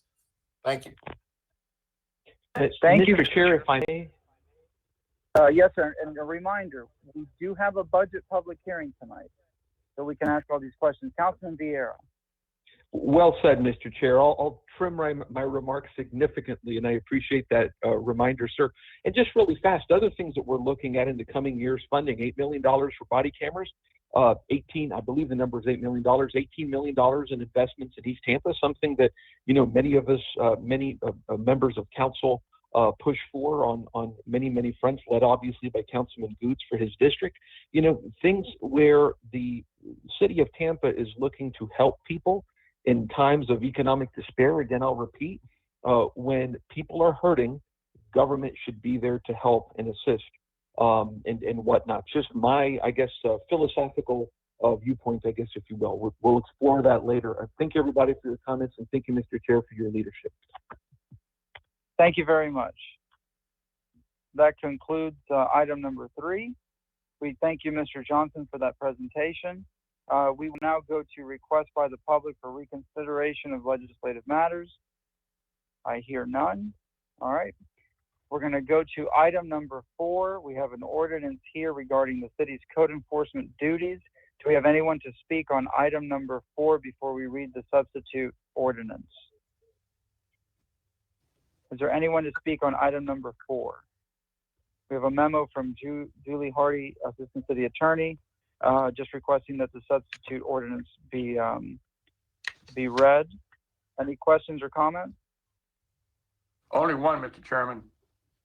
Yes, sir. I believe that this is the one that Councilman Carlson worked so diligently on and really did the yeoman's work in the beginning of this. So with your permission, Mr. Chairman, I wish he would bring the ordinance, substitute ordinance. All right, Councilman Carlson, would you mind reading the substitute ordinance for item number 4, the substitute ordinance? Sure. Thank you, Mr. Chair, and thank you, Mr. Miranda. I move an ordinance of the city of Tampa, Florida, relating to this. Am I starting in the right place? or substitute ordinance being presented. Substitute ordinance. Yeah, substitute ordinance being presented for I move substitute ordinance being presented for first reading consideration. Ordinance of the city of Tampa, Florida, relating to the scope of authority of the city's code enforcement director and duties of code enforcement officers, making revisions to the city of Tampa Code of Ordinances, Chapter 19, property maintenance and structural standards, amending Article 1 in General Division 1, General Provisions, Administrative Authority, Section 19-4, Department of Code Enforcement, duties and scope of authority of the director by expanding the powers, duties, and responsibilities of the code enforcement director and their code enforcement officers to administer and enforce City Code Chapter 15, parking, amending City of Tampa Code of Ordinances, Chapter 15, parking, sections 15-3, 15-54, and 15-122 to define duly authorized code enforcement officers and authorize same to enforce Chapter 15 provisions, repealing all ordinances or parts of ordinances in conflict thereof, providing for severability, providing an effective date. Second, Mr. Chairman. Thank you very much. We have a second from Councilmember Miranda. Mr. Shelby, do we need a roll call vote on this or no? Yes, sir, please, a roll call vote. Vieira? We'll take a roll call vote on item number 4. Sorry. Vieira? Yes, I vote yes. Thank you. Goods? Yes. Dingfelder? Yes. Maniscalco? Yes. Carlson? Yes. Citro? Yes. Miranda? Yes. Motion carried unanimously, and second reading and adoption will be held on October 1st, 2020 at 9:30 a.m. Great. We'll now move to item number 5. Is there anyone here to speak on item number 5, or are there any questions on item number 5? Yes, Mr. Chair, this is Jan McLean with the Office of City Attorney for item number 5. If I could, please, sir, with your indulgence. This item is a result of a presentation that was also provided to the City Council on August the 6th. Last year, as you recall, when staff brought the request for increases for the water and wastewater rates, there was a request made of staff to look at how growth could pay for its impact to the city. And this is a result of that request, which is an ordinance being presented for first reading today, proposing an increase to the water and wastewater capacity fees. However, We are asking that the first reading be continued until next city council meeting, September the 17th, as a number of questions has arisen very recently that we would like to resolve, and I believe that we could resolve them. Therefore, you would have the corrected ordinance in front of you for first reading at September the 17th. I also have Brad Baird on the line if there's any questions. All right, if there's no questions from council members, we would then need a motion to continue item number 5, So moved, September Chair. 7th. September 17th of year 2020 at a 9 o'clock here. Motion from Councilman Miranda, and I believe it was a second from Councilman Goods. Let's take a roll call vote on this. Vieira, Yes. Goods, Yes. Dingfelder, Yes. Maniscalco, Yes. Carlson, Yes. Citro, Yes. Miranda. Yes. Motion carried unanimously. All righty, we now go to some committee reports here. We have Councilman Citro with item number 6. Thank you very much, Mr. Chair. I'd like to move item number 6. Do we have a second?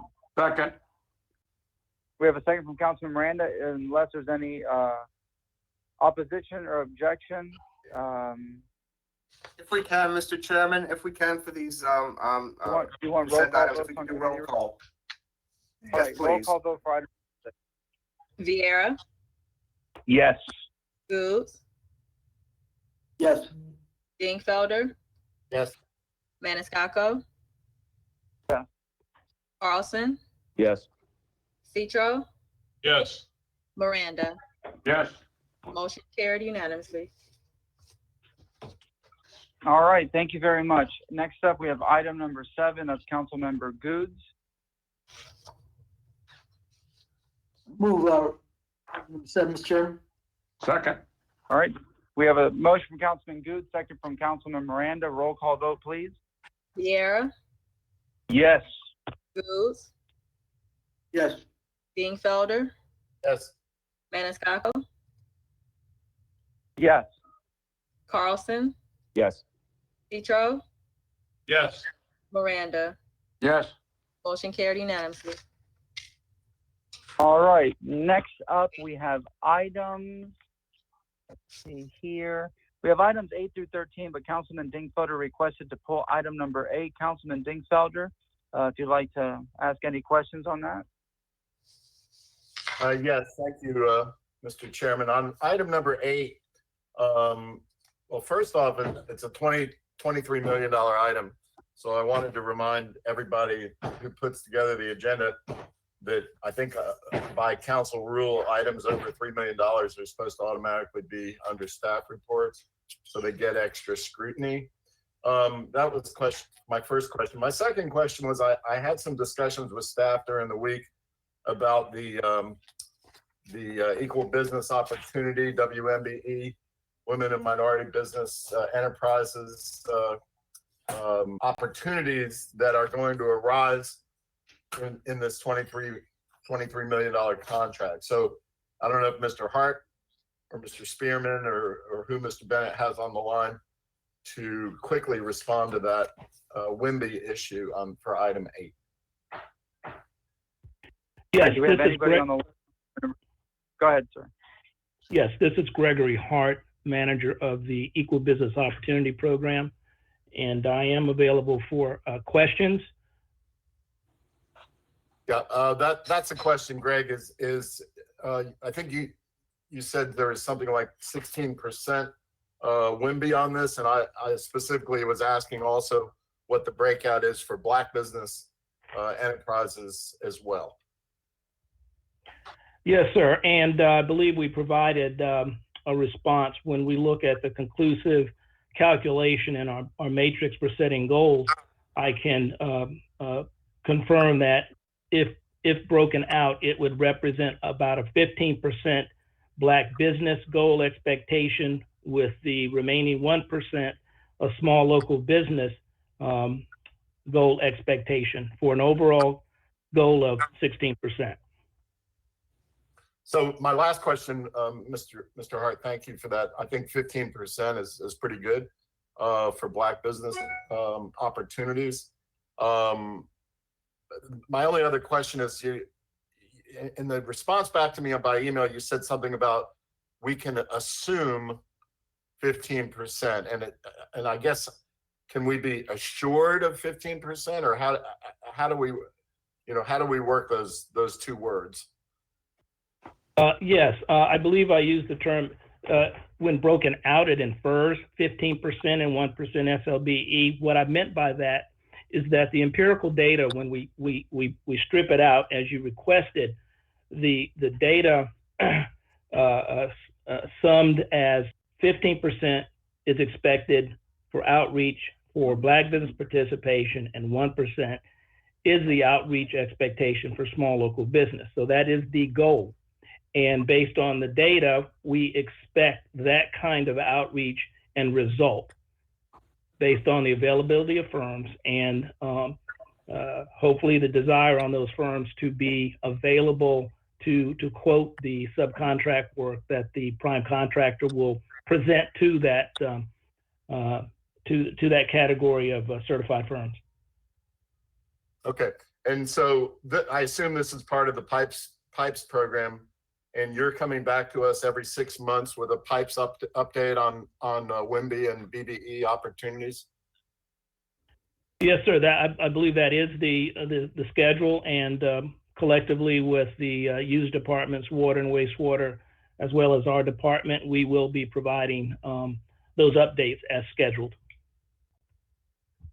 Thank you, Mr. Chairman. If unless somebody else has a question, I'll be glad to move items 8 through 13. Mr. Chair? Councilman Goods, go ahead. I hear the goal. I just want to know the monitoring of the goal.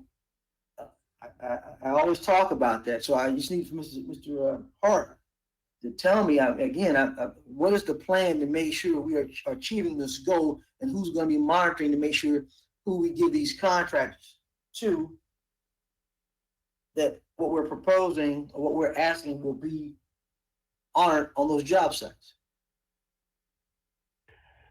Gregory Hart speaking once again, Equal Business Opportunity. Monitoring involves several steps, one of which is for each pay application submitted by the prime, it is accompanied by a payment form that lists all subs that are utilized, and that is audited and validated. One of the other steps is that the prime contractor must engage our automated contract compliance payment system, whereby they enter into that the payment they've received from the city, and then the system will notify all the subs that prime has received a payment, and each of the subs must confirm receipt of their payment as it relates to that which was approved and paid to the prime. And there are a couple of other steps that include an affidavit from the subs, a copy of their subcontract or letter of intent. So in summary, there are multiple steps that are involved in the monitoring and compliance of the committed participation between the prime and the sub. I hope that helps somewhat. We're talking a lot of paper there, but I'm talking about site, making sure that if we got a project going on, that we have somebody that can go to those sites to make sure what they say they're doing. That's the premise of this whole thing. At present, and I'll let Mr. Baird or anyone else from the user department also comment, but at present, we do take advantage of the user department's construction inspector on site to validate who is on site at what phase of the project, and which one of those on-site subcontractors is a required city certified firm as previously approved. Thank you, Mr. Chairman. All right, are there any other questions from council members? I hear none. All right, Councilman Dingswater, you pulled that item. So if you would like to make a motion to move items 8 through 13, and we can do it all as one. sir? Yes, sir. So moved 8 through 13. Second? Second. Second. We have a second from Councilman Miranda. Roll call vote. Viera, Yes. Booth, Yes. Dingfelder, Yes. Maniscalco, Yes. Carlson, Yes. Petro, Yes. Miranda. Yes. Motion carried unanimously. All right, thank you very much. Next up, we have the Finance Committee, which is Councilmember Miranda. Councilman Miranda, do you have a motion for 14 through 19? Yes, sir, Mr. Chairman. Move items 14 through 19. Second, Citro. We have a second from Councilmember Citro. Roll call vote. Viera, Yes. Booth, Yes. Dingfelder, Yes. Maniscalco, Yes. Carlson, Yes. Petro, Yes. Miranda. Yes. Motion carried unanimously. All right, thank you very much. All right, next up, we have Building, Zoning, and Preservation Committee, items 20 through 25. That's Councilmember Carlson. Yes, Mr. Chair, I'd like to move items number 20 through 25, please. Second, Mr. Chairman. We have a second from Councilmember Miranda. Roll call vote, please. Viera, Yes. Booth, Yes. Dingfelder, Yes. Maniscalco, Yes. Carlson, Yes. Petro, Yes. Miranda. Yes. Motion carried unanimously. All right, thank you very much. Next up is the Transportation Committee. However, Councilmember Dingfelder pulled item number 27 for discussion. Councilmember Dingfelder? Yes, thank you, Mr. Chairman. Item 27 is a $149,000 contract for professional services in connection with ditch rehabilitation by the Stormwater Department. Same question to Mr. Hart about the EBO percentages, equal business opportunity percentages, black business percentages for this type of work. Mr. Hart communicated back to me yesterday or the day before, and very promptly and professionally, and said that this particular contract, the contractor was not expected to provide much in the way of EBO percentage, but they were doing 1%. They had 1% for tree removal, and I just thought 1% is pretty inadequate. So that's my question to Mr. Hart. Gregory Hart speaking, Equal Business Opportunity Office. I also indicated that the 1% represented, if needed, a tree removal step, but that would be dependent on the site and whether or not the site where the work and restoration was to be done required any navigation of trees in the site path. And the 1% represented the maximum historical cost associated with any kind of unforeseen obstacles such as trees in the path of the site work.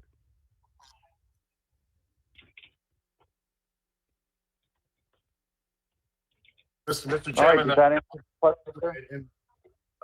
with all due respect to Mr. Hart, he does a great job, and I appreciate him as well as I do all staff. I'm not going to be able to support item 27.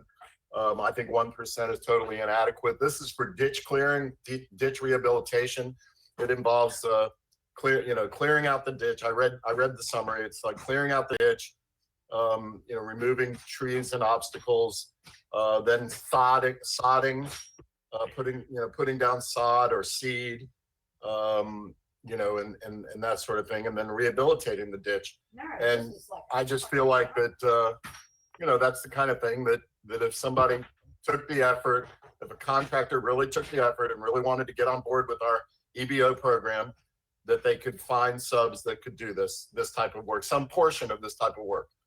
And we just need, we've got a lot of money that the city is spending, and we need to spread it around to all parts of our community. So with all due respect to the administration, I will not be supporting item 27. Thank you.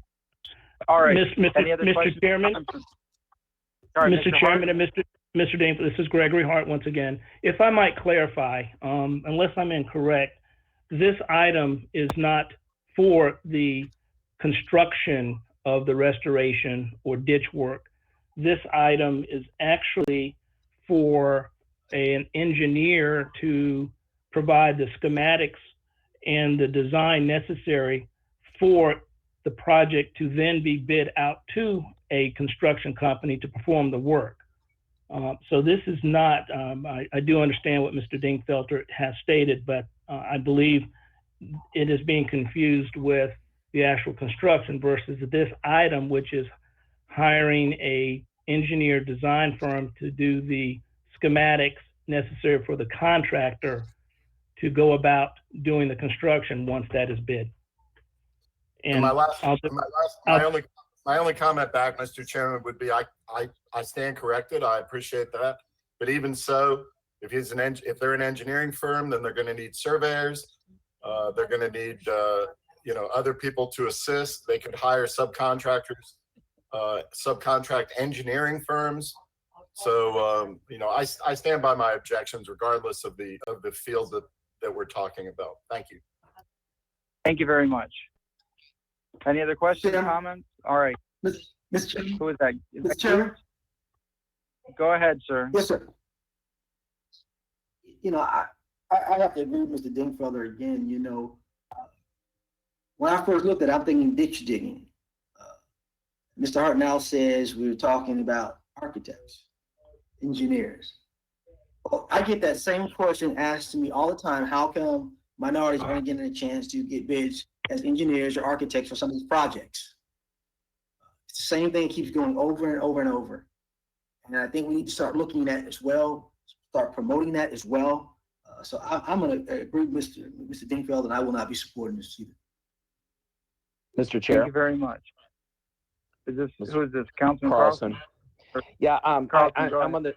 Thank you, Mr. Chair. I'm on the same page. The community is giving us an earful.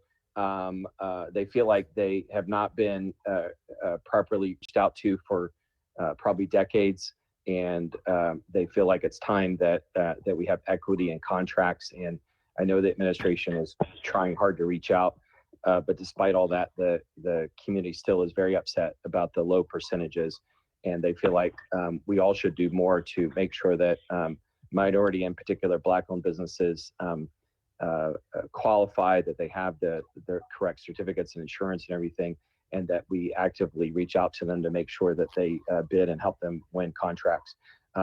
Looking at the minority percentages is one thing, but if you look at the percentage of African Americans in our community, the percentage of business, it doesn't add up to that either. So anyway, I'm on the same page with my two colleagues. Thank you. And Mr. Chair, this is Vera. Vera, if I may. Yeah, I mean, there's obviously a lot of concern here among council members, and my question is, can this item be continued for 2 weeks or a month to give the administration time to potentially remedy this issue or show other proposals that can remedy concerns? I'd hate to have a message sent with objections like this on this item. Just my sentiments personally. And Thank you very much. Mr. Vieira, I was actually going to suggest that as well, so I'm glad we're on the same page. Mr. Vieira, this is your department, so maybe you can pull it and continue it. I think they usually like to have a month because otherwise, it just comes right around and bites them. So I would support that, Mr. Vieira. Thank you. All right. So having said that, let's get we'll do a separate vote on item 27 of continuance, should that be the case. And we'll move items 26, 28, and 29. Can we get a motion for that, Councilman Vieira? So move, sir. 26, 28, Right, 29. Exactly. Do we have a second? Second. We have a second from Councilman Miranda. Roll call vote, please. Vieira, Yes. Goose, Yes. Dingfelder, Yes. Maniscalco, Yeah. Carlson, Yes. Petro, Yes. Miranda. Yes. Motion carried unanimously. All right, and regarding item number 27 as a separate vote, I'm looking at the calendar. We have an October 15th regular council meeting. And if I may, I'm Yes, sir, sorry. go ahead. If I may, Go ahead. Mr. Chair, I want to double check because we had a similar issue come up.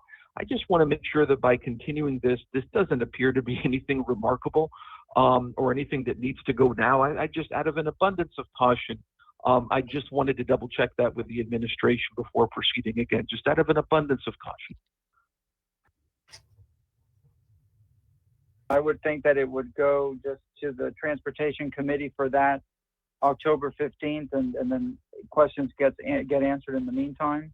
Mr. Bennett or anybody from the administration, any comment or question on that for item number 27, continuing it? Thank you, Chairman.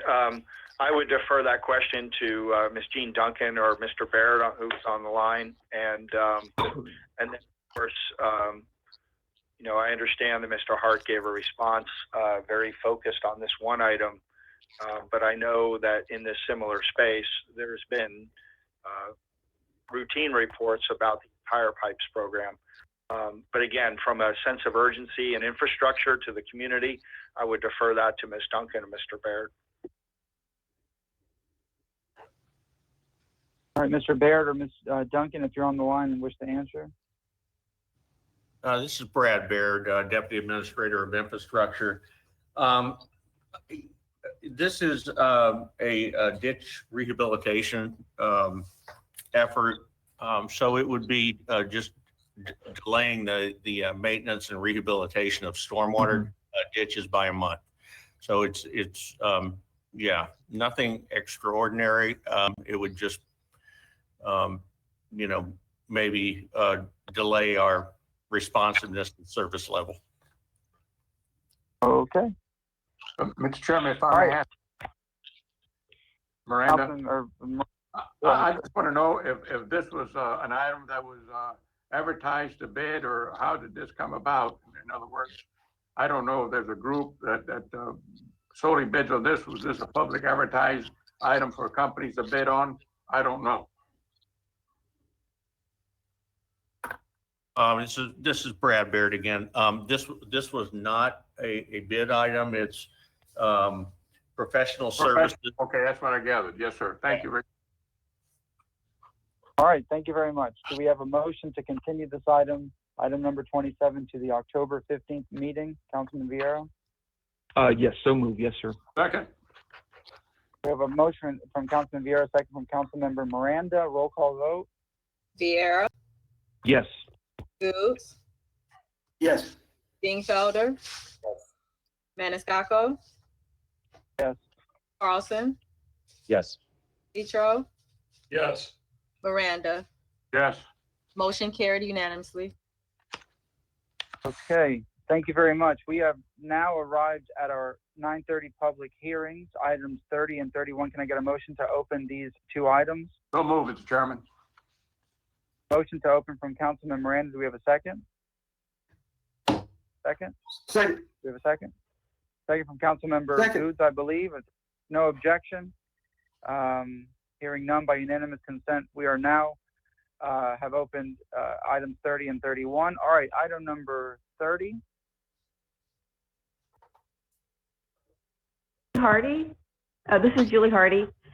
I'm here to answer any questions you have on this ordinance, which allows a person requesting a hearing to contest a parking ticket to provide an alternative form of identification to schedule the hearing. Okay. Do we have any questions or comments on item number 30? Being that this is a public hearing, who is that? Goods? Councilman Goods?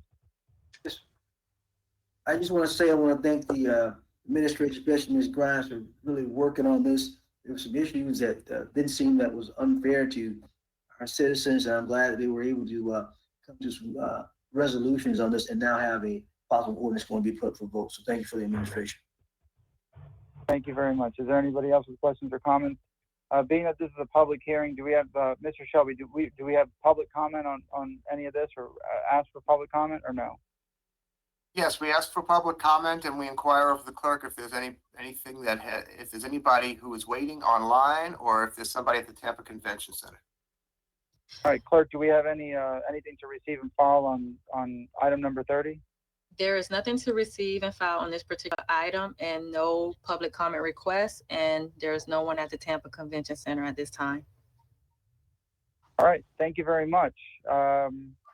Would we get a motion to close item number 30, public hearing? So moved, Chairman. So a motion from Councilman Miranda. Do we have a second? Second from Councilman Citro. Any objection? Unanimous consent. The hearing is now closed. Councilmember Miranda, if you wouldn't mind taking item number 30. Thank you, Mr. Chairman. Item number 30, file number E2020-8, Chapter 15. Moving on.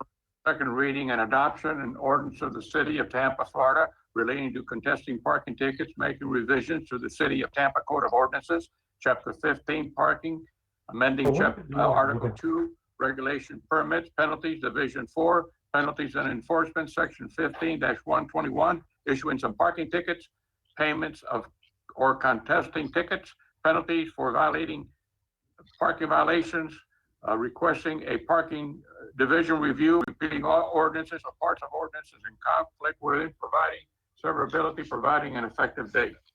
Second, Citro. All right, we have a motion from Councilman Miranda, second from Councilman Citro. Roll call vote. Vieira, Yes. Goose, Yes. Dingfelder, Yes. Maniscalco, Yeah. Carlson, Yes. Citro, Yes. Miranda. Yes. Motion carried unanimously. All right, thank you very much. Item number 31, which is already open. Item number 31. Good morning, Council. LaShawn Dock, Planning, Design, and Development Coordination. And Council, if I could please have the presentation up. Okay, thank you. I'm here to present item 31. This is a privately initiated text amendment. This is a part of the July 2019 amendment cycle. The applicant on this amendment, Pressman. If I can have the next slide, please. So this request is an amendment to Chapter 27 to the zoning code as it relates to billboard signs. This is Section 27289.15 of the code. Just as a brief background on this request, I'd like to just review with you a couple of items. One is the settlement agreement. There's a settlement agreement that is in place. It's between the city and the two largest sign companies. Clear Channel is one of them.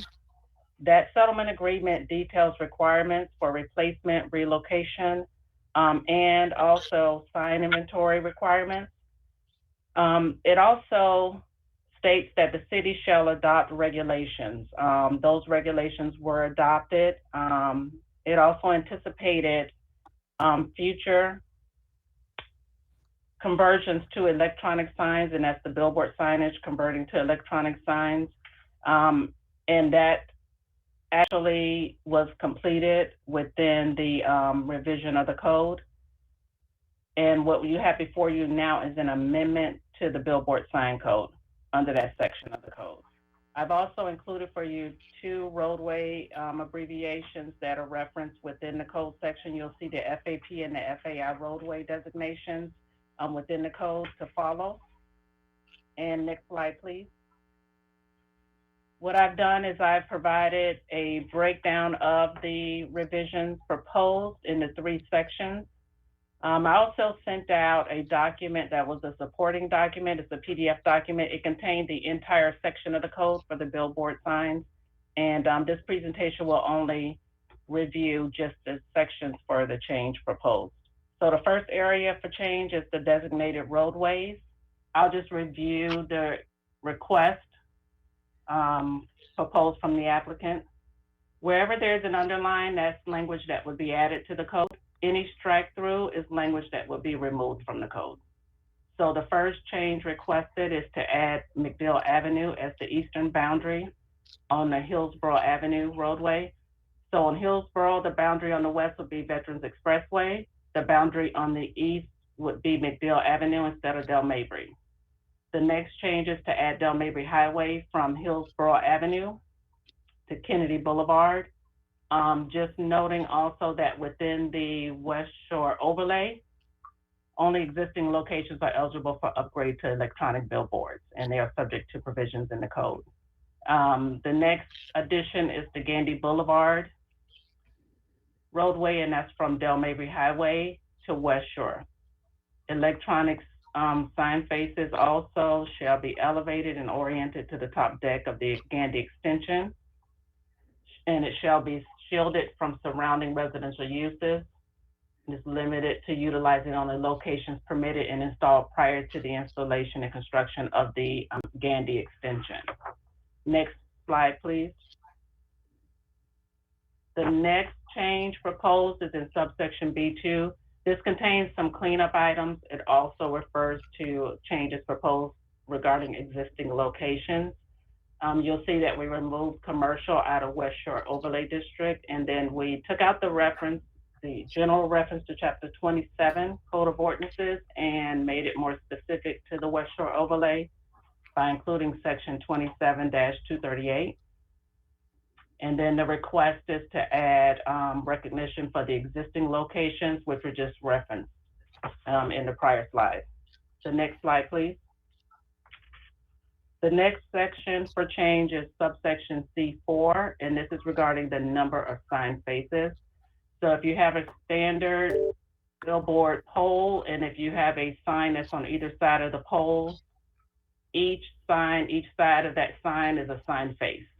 So what is being proposed is under section A, the maximum allowed is changed from 5% to 10%, and that is not to exceed 16 electronic billboard sign faces. That's on FAP and FAI roadways.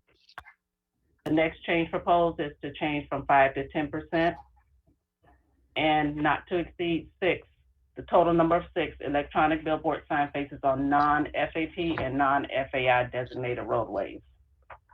And the next slide, please. What I've done is provided a map just to show the roadway designations, the roadways as listed in the code. So what you're looking at is the aerial, and the green line is Hillsborough Avenue. So this identifies the Hillsborough Avenue section. The areas that are in yellow are the zoning districts. The pink and the pink stripe is actually the West Shore Overlay District. So you'll see that Hillsborough Avenue runs, that western boundary is the expressway, the eastern boundary is McDill versus Del Mabry being that eastern boundary. And the next slide, please. The next corridor to show you is the Del Mabry. So Del Mabry, the green line is Del Mabry Highway. And again, the yellow is the zoning district within that area. The pink stripe is the West Shore Overlay. And the Del Mabry again runs from Hillsborough to Kennedy.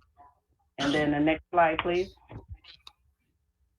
The last section is Gandy Boulevard. The green line is Gandy Boulevard in the center of the map. The yellow is the zoning district. And you'll see the western boundary is West Shore Boulevard, and then the eastern boundary is South Del Mabry Highway. And the next slide, please. And city staff has reviewed the request, has no objections to the request. There's one review I forgot to add into the slide, and I'd like to mention this was routed to FDOT and to THEA and received no objections to the request. This was heard before the Planning Commission at a public hearing January 13th. It was found consistent with the Imagine 2040 Comprehensive Plan. This was before City Council on July 23rd, and it was found consistent. And it is before you today, Council, for second reading and adoption. And I am available if you have any questions, and the applicant is also available. Do we have any questions at this time? Yes, Mr. Chairman. Councilman Dingfelder? Thank you. Earlier this morning, one of the speakers was criticizing us for adopting these amendments to the billboard ordinance. I was a big part of the original billboard settlement, as was Ms. Halsena back in the day. It was a good settlement if legal is available and wants to chime in. But basically, the original settlement was to have a trade-off where the billboard industry would agree to reduce the number of traditional signs, sign faces in return, and I can't remember the exact ratio, but in return for putting up a digital sign face. And at the time, Ms. Halsena and the rest of council agreed, probably unanimously, that was a good trade-off. And overall, we were reducing billboard and visual clutter in our community, and we were trading off digital. But we made sure that when they put in the large digital billboards, I'm not talking about the little neighborhood signs, I'm talking about the large digital billboards, that we limited them to do it in commercial areas. And the only thing that I can see that this ordinance does is it tweaks up some of those commercial areas, expanding them slightly, but we've made sure that they don't impose on the residential areas. That's why I'm comfortable supporting it. Thank you, Mr. Chairman. Thank you very much. Anybody else? Yeah, Mr. Chair, this is Carlson. Go ahead, sir. Thank you. Yeah, to the to the same comment, a mutual friend of many of us spoke out this morning about this, and I'm not somebody who is regularly would promote billboards, but and maybe not lighted billboards, although I have used them, and I'm in the marketing industry where we use them. But the trade-off, as I remember it, was 10-1. So there are a lot of billboards that neighborhoods don't like that are coming down in exchange for these. And I think that the resolution that was worked out years ago was a good one, and this just takes it further. There's a lot of visual clutter that will be moved as a result of this, and so it ends up being a good thing for lots of communities. Thank you. Thank you very much. Anybody else? All right, we have the petitioner on the line, Mr. Preston, I believe it is.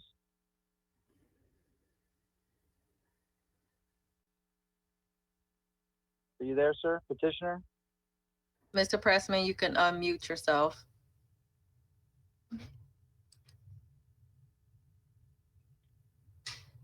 Okay, I found it. Can you hear me? Yes, we can. Please state your name for the record. Todd Pressman, 202nd Avenue South, number 451 in St. Petersburg, Florida. Mr. Chairman and council members, we appreciate your attention today in moving this through the final phase. As you've heard, all the reviewing agencies and persons have been in support. As Mr. Dingfeld referred, just for Clear Channel alone, 148 faces or 53,000 square feet of paper billboards have been removed from the city under this program, and that will continue at the same rate. There's no change of any rules or regulations or restrictions in terms of placement of billboards. This program has been in effect with the city for 10, 12 years. We have personally never received a single complaint up until this hearing or concern. It's been a great partnership for nonprofits, partnership with the city, law enforcement, FBI, Sheriff's Office, U.S. Marshal, and for small business. For the first time ever, small business can get into the market for a day, a half day, an hour at specific locations, and that's been a tremendous support for small business. So as LaShawn really did an outstanding job presenting this to you, this is just a small increase of roadways. You'll still have the takedowns. In the West Shore area, this would only be a conversion of existing signs. It would not be new signs. It would just be a conversion with a restricted number. And with that, we appreciate the staff's good work, and we appreciate your consideration, your support on the first reading. Thank you. Thank you very much. Do we have anybody, any public comment, anybody at the Tampa Convention Center for this item? Yes, sir. We do not have anyone at the Tampa Convention Center. However, I do have 4 people registered to speak and 1 recording. So I will move on to Mr. Thomas O'Neill. I believe he's an applicant as well. If you can hear me, Mr. O'Neill, you can unmute yourself. Yes, can you hear me? Yes, we can. Go ahead. Yes, Thomas O'Neill, representing Clear Channel. As Mr. Pressman stated, I think the presentation was excellent by the city attorney staff. I agree wholeheartedly with his comments and some of the council comments that I think this was a pragmatic approach to the settlement and has done nothing but reduce the overall footprint for billboards in the area, and the digital technology has been a great improvement, and we certainly appreciate the consideration to add this small tweak to the locations and to be able to continue to do more digital conversions. Thank you. Thank you very much. Next speaker, please. All right, I'll move on to Marilyn Healy, and she also has her client Rusty McClellan with her. Hi, good morning, Mr. Chairman and Councilman. Marilyn Healy, representing Outfront Media. And I have Rusty McClellan, our General Regional Manager, with me today. We'd like to request your approval for this ordinance. It has really resulted in allowing the billboard companies to take down a lot of the static boards out of neighborhood areas and basically mobilize them in industrial and commercial appropriate areas. With that, we have had absolutely no issues over the past 11 years since we've been doing this. I would like to make a commitment, though. One of the individuals, I believe it was the president actually of North Bonaire, Jim Mospa, was worried that one of the boards that he could see, I don't know, about 1,000 feet away from his home would impact him if Outfront converted that to digital. And we have confirmed with him that we are not going to do that. And that board is 49715A. And the reason I'm saying that is just so it's on the record. We will adjust our inventory with the city staff and the city attorney just to make sure that that commitment is followed. And with that, we request your approval, and we're here to answer any questions that you may have. Thank you very much. And you had somebody else with you that is going to speak separately, or it was just to be noted? No, Rusty's here in case you have any detailed questions about our inventory. All right, thank you very much. Next speaker, please. Okay, the only other person we had signed up was Chris Vila, but he's no longer logged in, and that will conclude the live public comments. I have one recording to be played. Go ahead. Good morning, Council. I'm Ann Kulig, speaking on behalf of the West Shore Alliance, 3109 West Dr. Martin Luther King Jr. Boulevard, regarding item 31 on your September 3rd agenda. We are opposed to the proposed changes to the city code regarding digital billboards. In particular, we do not want digital billboards allowed along Dale Mabry Highway. 10 years ago, when City Council approved the code change to allow digital billboards in Tampa, it certainly didn't happen easily. I participated in many meetings and workshops over multiple years with city staff, neighborhood representatives, and representatives from the billboard companies, including Clear Channel, to craft an ordinance that gave rights to the billboard companies, but also had protections for neighborhood residents. It involved a lot of compromise, but the West Shore Alliance ultimately supported the ordinance then because digital billboards in West Shore were limited to locations adjacent to the Interstate and Veterans Expressway, where they are easily diverted from residential neighborhoods, and they prohibited them on other streets in West Shore. The change being proposed today will not only add to visual blight along Dale Mabry and other corridors in the city, but in West Shore's case will impact residents of Carver City, North Bonaire, and Oakford Park, many of whom live within a block of Dale Mabry Highway and could have digital billboards now shining into their homes if this change is approved.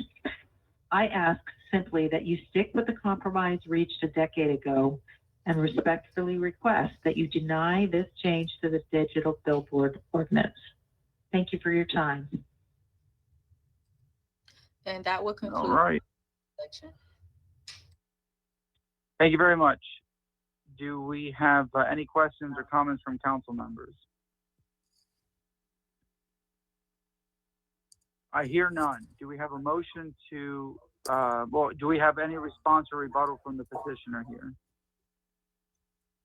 Oh, Mr. thank you, Mr. Preston. Chairman. I would just say again, in the West Shore area, we had quite a few discussions, but the end result is that there will be no new boards in the West Shore Alliance. It would just be a conversion that was restricted. Thank you. Thank you very much. Any questions or comments from council members? I hear none. Can I get a motion to close this public hearing? Don't move, Mr. Chairman. Motion to close from Councilman Moreno. We have a second from Councilman Goods, I believe. Any objection? All right, by unanimous consent, this public hearing is closed. Councilman Citro, would you mind reading item number 31, the substitute ordinance? Thank you, Mr. Chair. File number E2020-8 CH15. A substitute ordinance being presented for second reading, an ordinance of the City of Tampa, Florida, relating to billboards, making revisions to the City of Tampa Code of Ordinances, Chapter 27, Zoning and Land Development, amending Section 27-289.15, billboard signs, repealing ordinances or parts of ordinances in conflict therewith, providing severability, providing an effective date. All right, do we have a second, please? Do we have a second? Vieira second. We have a second from Councilman Vieira. Do we have a roll call vote on this now? Yes, Go ahead. Vieira, Yes. Goods, Yes. Dingfelder, Yes. Maniscalco, Yes. Carlson, Yes. Petro, Yes. Miranda. Yes. Motion carried unanimously. Thank you, Mr. Chair. Thank you, sir. All right, we move on to staff reports and unfinished business. Item number 32, $22 million item. And we have a memo from our chief financial officer. Yes, sir. This is Dennis Rogero. Good afternoon again. You have the item before you, of course, and you have my cover memo. In summary, this takes advantage of current market conditions to do a couple things: refund the existing community investment tax, or CIT, debt, and recognize some significant savings. We anticipate the savings will be over 10% of net present value, giving us new money of over $2.5 million. This new money would be welcome. As you know, of course, we're facing millions in revenue and expenditure reductions. We'd like to use this new money for capital expenses. In sum, the debt time frame will remain the same, and the debt payments will remain the same also. This will be a competitive sale, and we'll award it to the bidder that gives us the best true interest cost. And I'm available to answer any questions. All right, do we have any questions for the gentleman? Any questions from council members? I hear no questions. Who would Mr. like- Chair. I just want to thank him very much for the saving of the money. Something that when you have a chance and a time to do it, this is the time to do this. Thank you, sir. All right. Mr. Chair. Anybody else? Carlson. Councilman, go ahead, sir. Mr. O'Hara, with this restructuring and also the one that we did a few months ago, any concerns about kind of pushing liabilities out to the future or increasing long-term debt? I know there's a short-term cash flow benefit, but any long-term concerns? No, sir, that's a good question. Unlike the restructuring we did a couple months ago, this will maintain our debt profile. Again, the debt will end when it was going to end, and the payment will remain the same. We're simply taking advantage of it. It's just cheaper to borrow money. Okay, thank you. Just wanted to say that. Thanks. Yes, sir.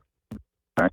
Anybody else? Councilman Miranda, was that you? I just want to say thank you. And as you all know, I'm sure that all council members are understanding that there's one more bite at this community investment tax, and it ends in 2027. So we better be frugal again with our money, because the monies that we've been using to do this mainly is for bringing in the funds to buy new vehicles for the city of Tampa. And we use a lot of them. The fire engines and the ambulances have started going up in cost. So we better start thinking long-term after 2027, what's going to happen. That's all, just a caution thing. Thank you, Mr. Chairman. All right, thank you very much. If there's no other questions or comments to it, I'd like to move this resolution. So move it, Chairman. A motion from Councilman Miranda. Do we have a second? Second, Citro. Second from Councilman Citro. Roll call vote, please. Vieira, Yes. Goods, Yes. Dingfelder, Yes. Maniscalco, Yes. Carlson, Yes. Petro, Yes. Miranda. Yes. Motion carried unanimously. All right, thank you very much. Looking at the agenda here, we move on to item number 33. Item number 33. Who would like to begin with that? Mr. Chairman, I'll begin. Go ahead, Councilman Goode. Let me say to this council, let me say to this council, I'm glad to be working with some distinguished gentlemen who understand communities and state of affairs across the country and within our city. One thing I've learned through my tenure as a city councilman is that mistakes have and will be made. It's what you do after the mistake is made that makes the most of what matters. I made a mistake less than a year ago and came before you with my sincerest apologies. That's how things should be done. If you hurt people, you apologize. Country, in our city, we made national news. I believe it is a step forward to acknowledging our past and press forward to creating a more inclusive. What I'd like to put before you is a motion to be placed on the floor for approval for a racial reconciliation resolution to be approved by this council.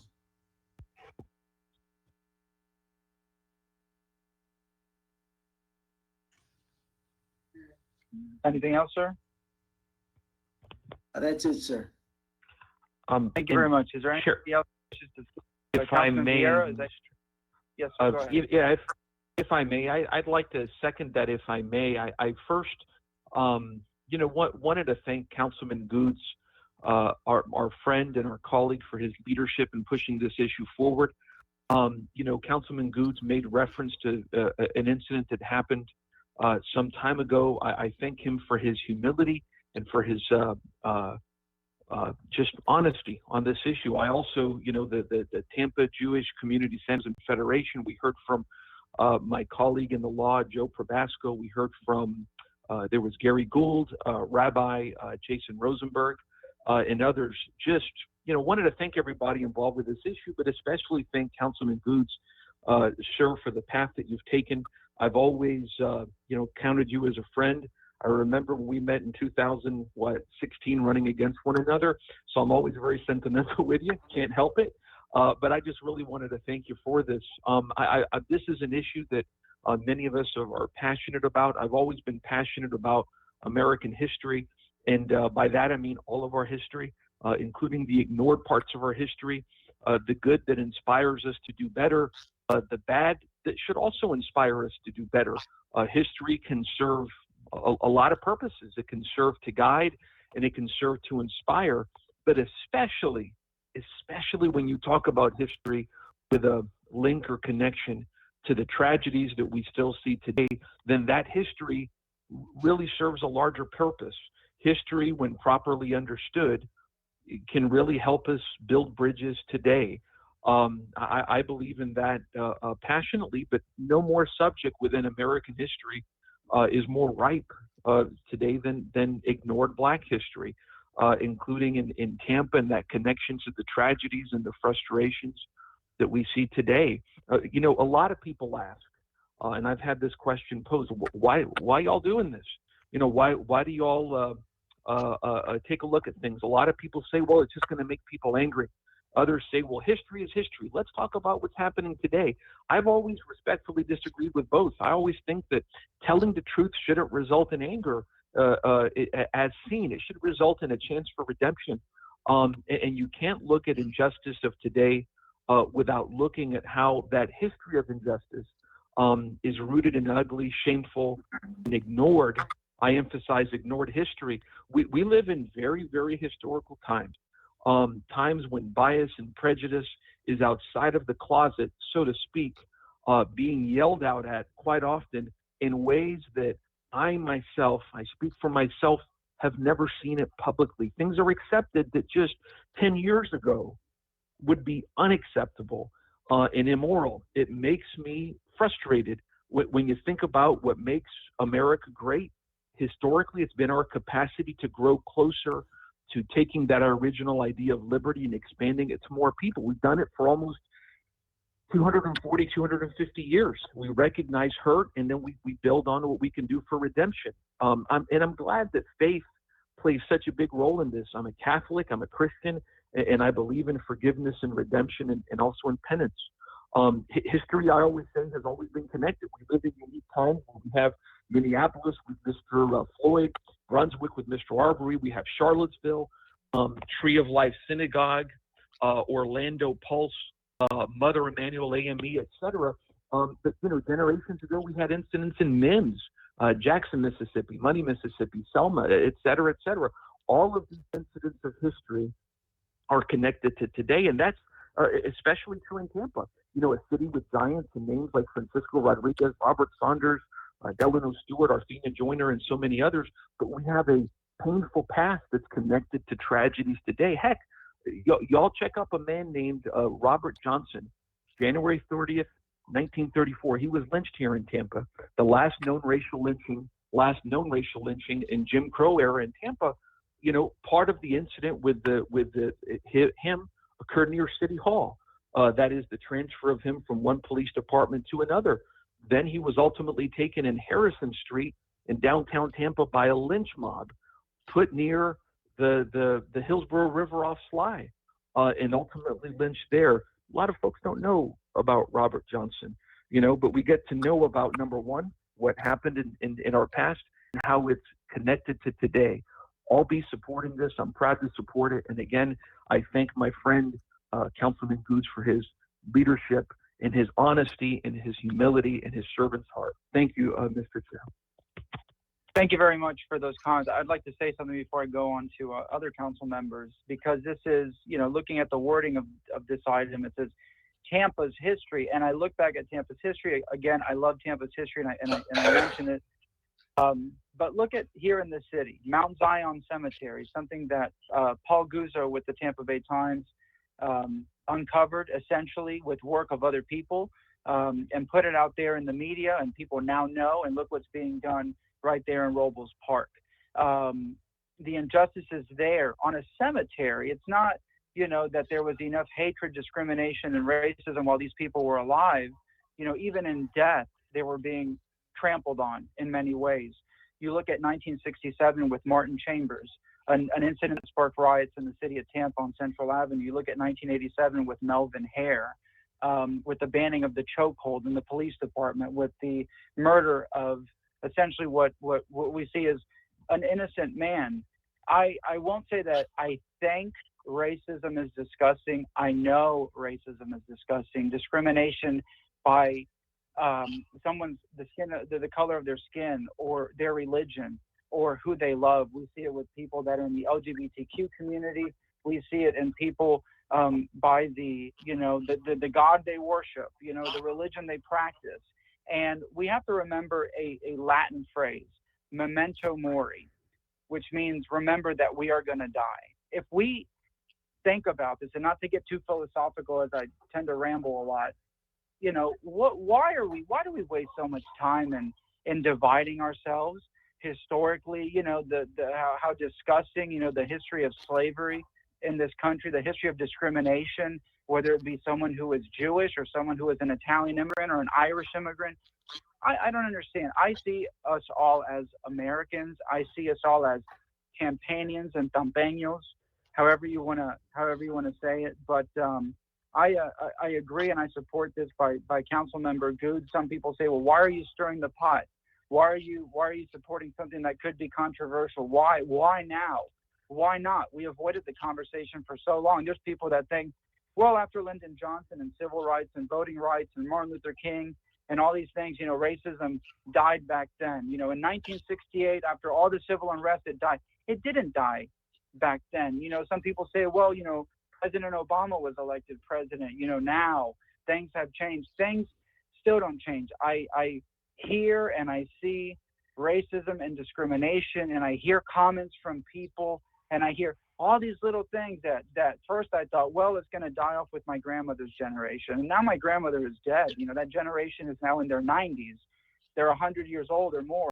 But it's still alive. We see it. We see it in the division when we see news stories, when we see social media. Well, it's on and on and on. And, you know, I was thinking, you know, well, what do I have to do with it? My family came here in 1961 on my mom's side. My dad came here in 1981. We haven't been here for hundreds of years. You know, it doesn't matter. At the end of the day, we're Americans. At the end of the day, we need to do better. At the end of the day, we need to look at not just equality, but equity all across the board. It doesn't matter who you love, what religion you practice, the color of your skin. We are all in this together. And at the end of the day, we're going to die. It doesn't matter your title, your social status, how much money you have. If you get sick, if you get cancer, if you get whatever it is, we're going to die. That alone should make us understand that we really are equal, but we don't act like it. We don't act and we don't treat each other with that kind of equity and equality. I'm done rambling. Thank you very much. Any other council members wish to speak on this item? Yes, Mr. Chairman, Dingfelder. Councilman Dingfelder, go. Thank you, sir. I appreciate those great words by Councilman Vieira, by our chairman, and by Mr. Goods Councilman Goods for bringing this forward. And I appreciate the leadership in the Jewish community, which I'm part of. The one thing I wanted to say is you know, some people have responded and said, you know, that you know, what more can council do? I mean, obviously, some of these more outrageous events, thank goodness, are in our distant history. Some issues are in our current history, and I think we're working you know, closely with our mayor and our police department to make sure that no atrocities happen in the city of Tampa the way they've happened elsewhere. But in regard to city council, and this is one reason I bring it up pretty much every week at our meetings, is I believe that what we can affirmatively do is make sure that that our EBO, our Equal Business Opportunity program, our WIMBY program, and specifically our Black Business program thrives. And I'm really pleased that with the administration and the cooperation we've been getting in that regard. I think there's a renewed emphasis on that. But I think it's important that council remain vigilant as long as we're here for the next 3 years or more on that subject. Because I think Mr. Vieira said it about all boats rising. And it's important that, you know, that one of the keys to equality is economic equality. And our part, I believe our part is done through the minority vending and making sure that our minority vendors are included in the process. And we can't be passive about it. You know, we can't just cross our fingers and hope it happens, because it won't happen. What we have to do is be very, very active and aggressive on it. And I'm proud of where we are. We're doing much better than we were a year ago, and I'm confident over the next 3 years we'll be even doing better. Thank you, Mr. Chairman. Thank you. Anybody else? I just want to thank our council foods and the council members who have spoken. And I think opportunity is something that should be given to all. And I was very fortunate to have the parents that I've had, the grandparents that I've had. And really, I was very fortunate to be raised in Tampa Housing Authority. When we had kids to play with, you had different things, and we didn't even know what racism was at that time. And it wasn't really until I opened my eyes one day in high school and I looked around and said, everybody here's the same color where I come from. They were all mixed. And even though it was predominantly a Hispanic school, Jefferson at that time was Euclid and Highland. And it was a different lifestyle. It was a different way of life. And we've gotten so smart and so intelligent, we become dumber. And I hate to say it that way. We rely on everything that's technical. We don't look at the environment. We don't care what we do in general. Some of us do, and I'm not blaming others, don't get me wrong. But when you keep destroying things around you, when you don't realize what a straw can do to the environment, plastic or a bag or different things, styrofoam or oil into the seepage of the water system, everything you look at. And it's going to be harder and harder for the future generations to come after us if we don't start remedying some of these problems today.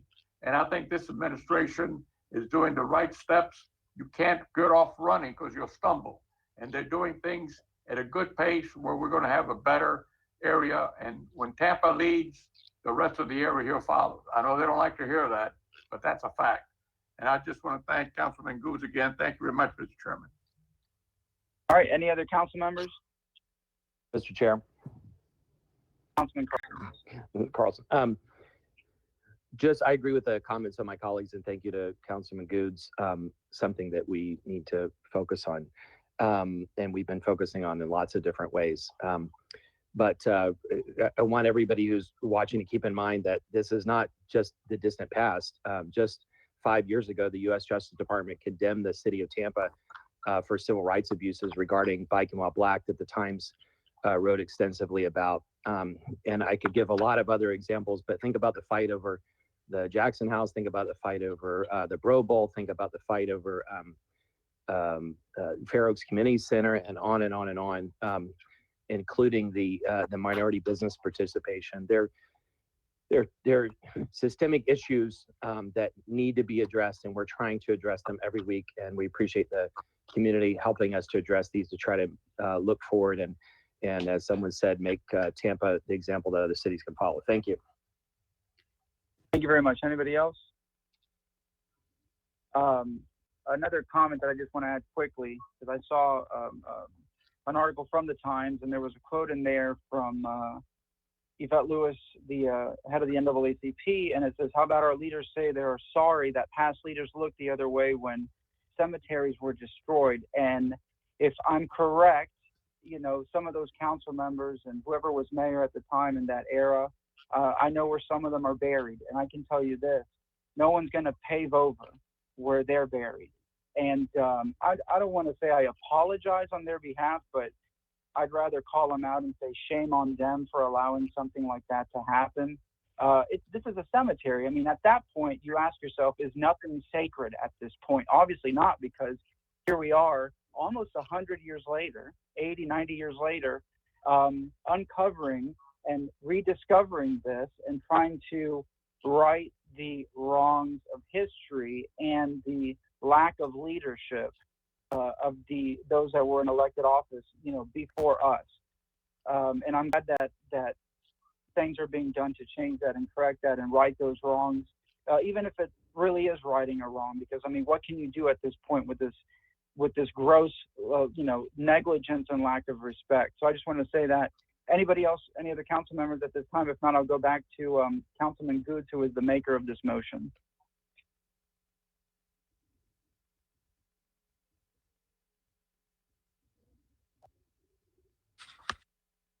Councilman Goods, do you have anything at this time since this was your motion, sir?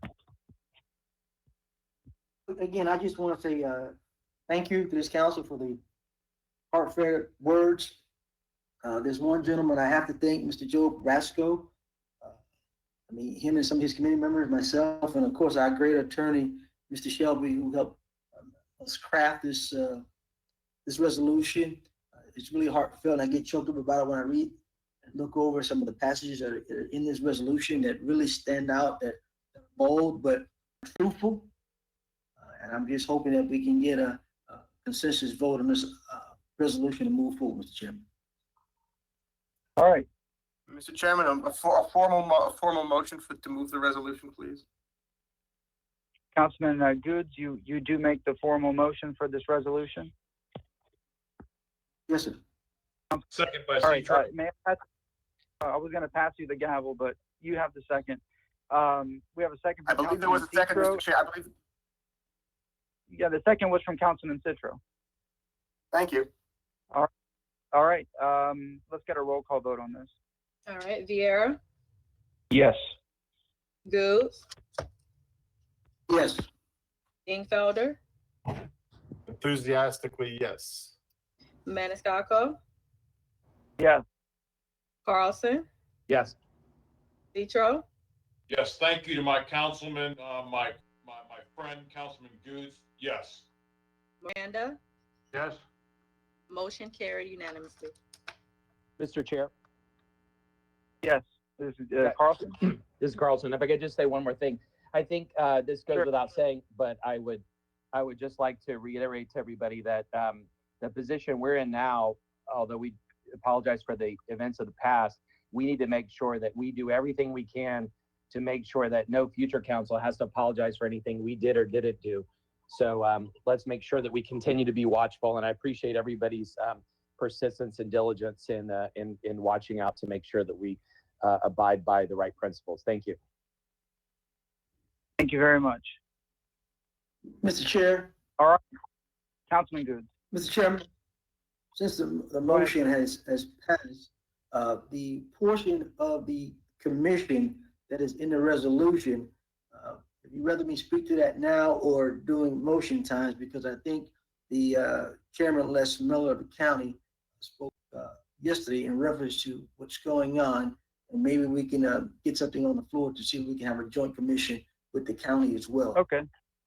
Let's wait till new business so we can get through the agenda, get everything else out of the way, and then we'll do all that at one time, if that's all right.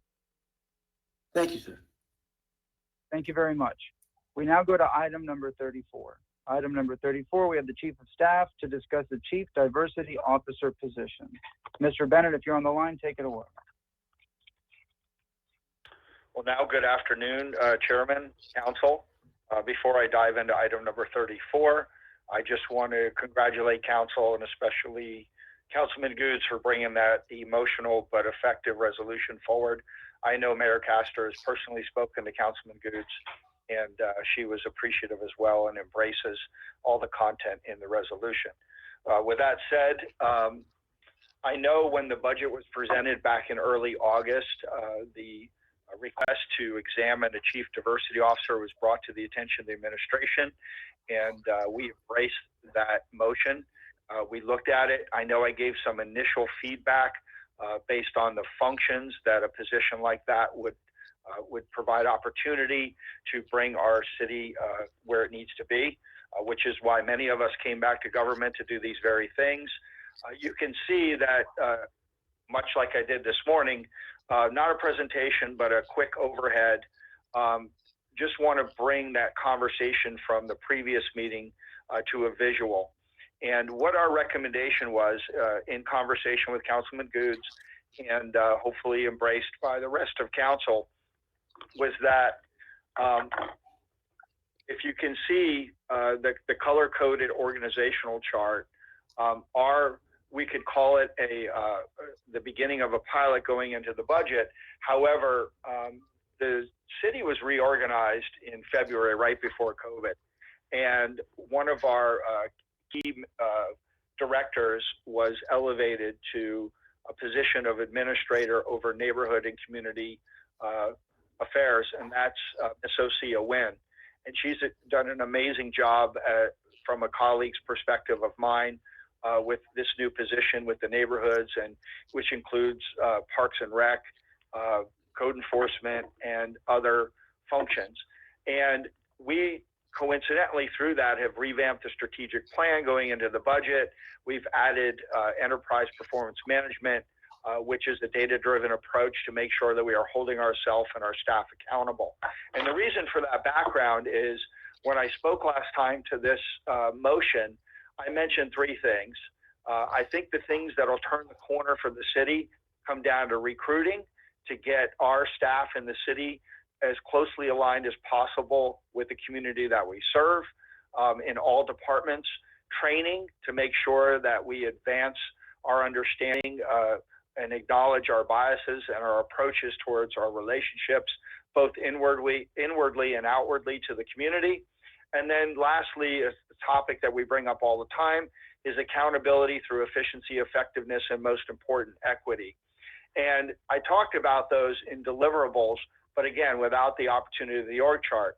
And so what we would like to do is build the program under the oversight of Miss Osia Wynn, who's on the line and can speak here momentarily, and who is a direct report automatically to the mayor. So we have the positional authority in place. And then we as a city want to support her leadership in those categories that I spoke of. In the recruiting space, the mayor has authorized, which is a change or an amendment to the budget presentation. You can see the green space is a to be hired diversity recruiter. And while that person will report to Mr. Swain and who ultimately reports to HR, Ms. Kelly Austin, that person would be the first forward-facing diversity recruiter to bring qualified applicants towards the city of Tampa to help change our diversity makeup in the city and serve the city as I discussed before. Next to Mr. Swain is our lead trainer, Ms. Kay Hunter. So she would bring the training programs. She touches every employee as they enter the city of Tampa, and we would build our training program and continue our training program underneath her leadership and report back to Ms. Osia Wynn on that. And then the red boxes are examples of our enterprise performance management that is underway and is going to roll up into the dashboards that I've been talking to you about, which is called OpenGov. And not only will you see the budget items that we talked about earlier in a much more tactical and transparent way going forward, but you'll also see all those other data performance measures that align themselves with the budget and the strategic plan. And in that category, we have Jean Duncan, who is overseeing the efficiency, effectiveness, and equity section as an executive sponsor. And under her, she has an equity component subgroup or working group, if you will. And my point is that all of these touch points in the city, we even have a human rights division over under Carol Postshop. There's a lot of opportunity to look at diversity from a functional, practical, deliverable, accountable manner and report this in a standardized way back to Ms. Osia Wynn on a monthly basis. And our recommendation is to employ this model and use the positional opportunity to hire this diversity recruiter, which I have discovered in working with Ms. Austin as a new HR director and Mr. Swain. This is one of our weak points that we could fill immediately as of October 1st with the approval of the proposed budget, and we could start right away. And in the meantime, we could build this programmatic energy under Ms. Osia Wynn and then report back to council in 6 months. And then should we need to advance into a true position of a separate diversity chief diversity officer to continue that momentum, we would report back as such. But before I finish, I would like to hand it off to Osia Wynn to augment her comments and her thoughts in this opportunity as well. Thank you very much, sir. Thanks, Chief Bennett, and good afternoon, Council. Thank you for, this is Osia Wynn, Administrative Neighborhood and Community Affairs. Thank you so much for this opportunity to speak to you about the overall process and the proposal that's before you regarding the Chief Diversity Officer. I think one of the things I want to stress is that there are certain things that as we pull together this program that we cannot overlook. We cannot overlook the fact that we do have not only a city of Tampa culture within the residents, but we have a culture internally with our employees. We cannot overlook the fact that we have a familiarity with the employees, and that because of that familiarity, we are hearing some of the concerns or some of the complaints or some opportunities to improve. So with that being said, with the proposal that's before you, I think that we do and have a good start of a framework that we can really push forward to actually develop a chief diversity officer or the chief diversity program within the city of Tampa. So I'm really looking for the opportunity to serve in this lead, as well as the opportunity that I have to overcome some of those learning curves that we know we will be challenged with, and some of those learning curves that we already have a head step above or a hand in regarding the culture and the employees and how familiar they are with this group as well as we are with them. So that's all that I have for now, and I'm available for any additional comments should you have them. All right, any questions or comments from any council members at this time? Councilman Good, this was your motion. Do you have any questions? No, I've talked with the administration extensively about this, and they've given me a commitment in reference to how we can proceed on a common ground and report back in 6 months as to how the program is working, how we are actually looking at all departments to make sure they're diverse, to make sure that we're getting the best people hired and giving opportunities for those to come in. A lot of times there have been some challenges with our HR department about some minorities being able to get hired with the city.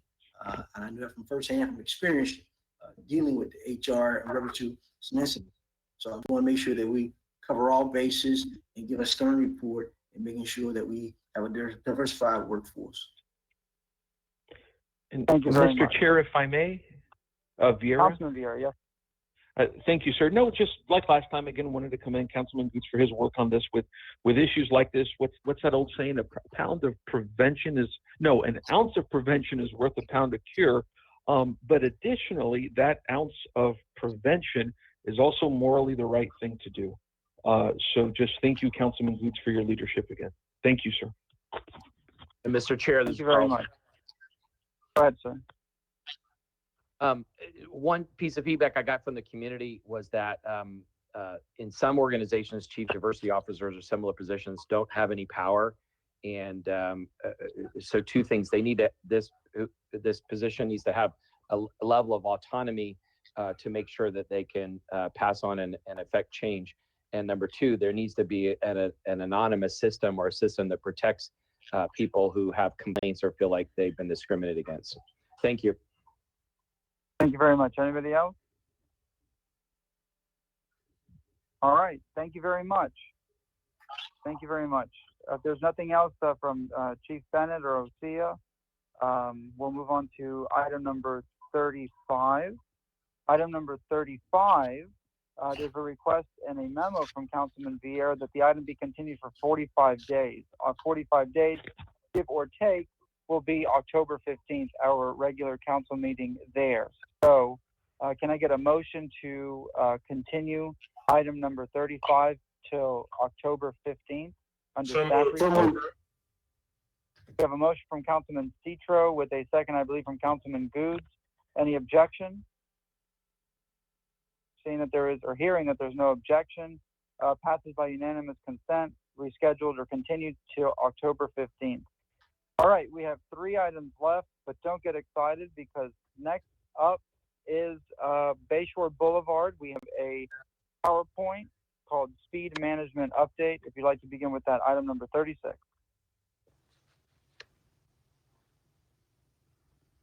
Good morning, Council. Good morning, Mr. Chair. Can you hear me? Yes, we can. Go ahead. Great. I'll wait for the presentation to be brought up. But the current presentation is a follow-up from the original motion by Councilman Carlson and Councilman Dingfelder on April 30th and the subsequent meeting on May 21st. Next slide, please. Next slide. So the purpose of this presentation today is to provide an overview of what the city is doing to manage speeds on our roadways, some of the projects that we're working on to highlight some of these means and methodologies. And finally, to provide an update on Bayshore, our actions on Bayshore subsequent to our workshop and some next steps.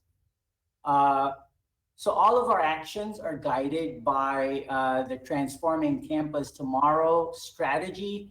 It's a multi-pronged strategy that looks at transportation, which is our region's Achilles heel, but also considers how we grow the workforce needed to keep our city running and healthy, housing affordability, which is a key factor as well to our quality of life, and sustainability and resilience, which kind of provides an overall lens through which we view our jobs. Of course, in light of climate change, but resilience in terms of shocks and stressors as well. Stressors like congestion, stressors like roadway safety. Specifically, we have embarked on a journey called MOVES. This is a citywide transportation plan that will define the design of our streets over the next 30 years and the rest of the transportation system. We've initiated that program this year through a procurement, and we will continue to develop the plan. The key tenets of this plan are mobility for all, meaning all people and persons of all abilities as well. Economic opportunity, again, that factors into our ROI calculation, and sustainability and resilience, equity, which is a key initiative as well, and finally, safety. And safety is what we're going to focus on. We have adopted, and the mayor declared Tampa a Vision Zero city last November, and it is a critical component that drives all of our actions. Next slide, please. So on safety, some of the tenets that we look at are speed management. Speed has a high correlation to high injuries. That's very well documented and studied. We look towards providing a safe and convenient multimodal transportation network, not just motorists, but all other types of modes as well. Pedestrians, bicyclists, micromobility, and others.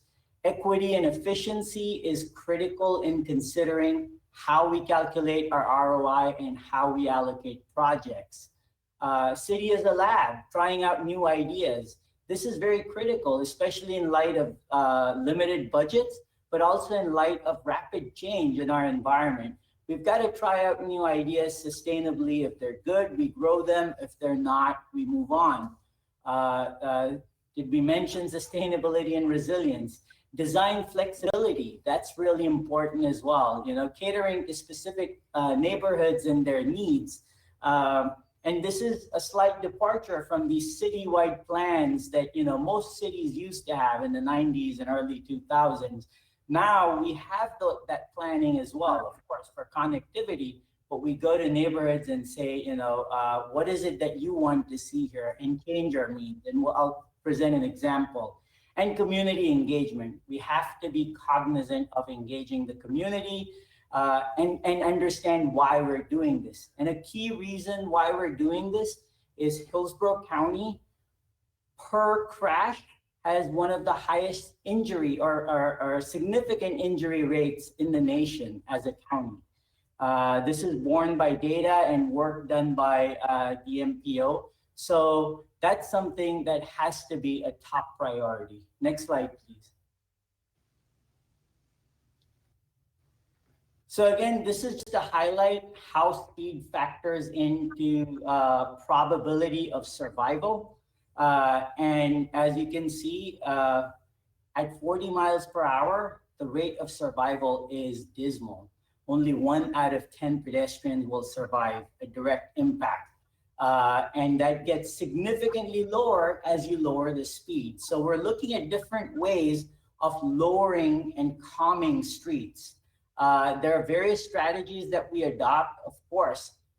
Awareness in terms of education and enforcement in terms of consequences are very, very important. On the engineering side, redesigning our streets is something that has been shown to be effective across the board. And we do this in many ways, you know, lane width reductions, operating signals differently, you know, giving pedestrians more opportunity, reducing lanes, and again, adding crosswalks. So the thing about reducing the number of lanes is studies have shown that when pedestrians cross fewer lanes, the safety increases, the chances of crash decreases. And then that has to be balanced with mobility needs overall of the corridor. And again, this is not all about just taking away capacity as much as it is improving the human throughput of our roadways. When we create pedestrian and bicyclist opportunities, we may serve the same number of people overall in a day. So these are things we look at, and of course, congestion management as well. So it's a balance. We also try to separate facilities, especially vulnerable road users.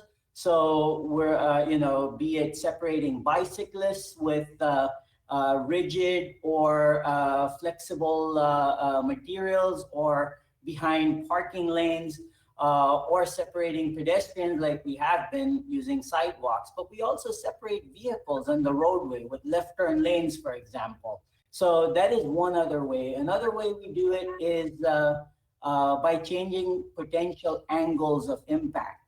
So right angle crashes create much more injury and harm than those that are, a different angle.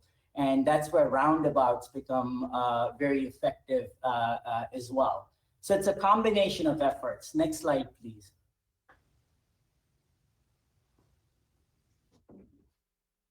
Another thing we're looking at are posted speed limits, not just redesigning facilities, but looking at programs like Washington, D.C. recently adopted 20 is plenty for all local roads.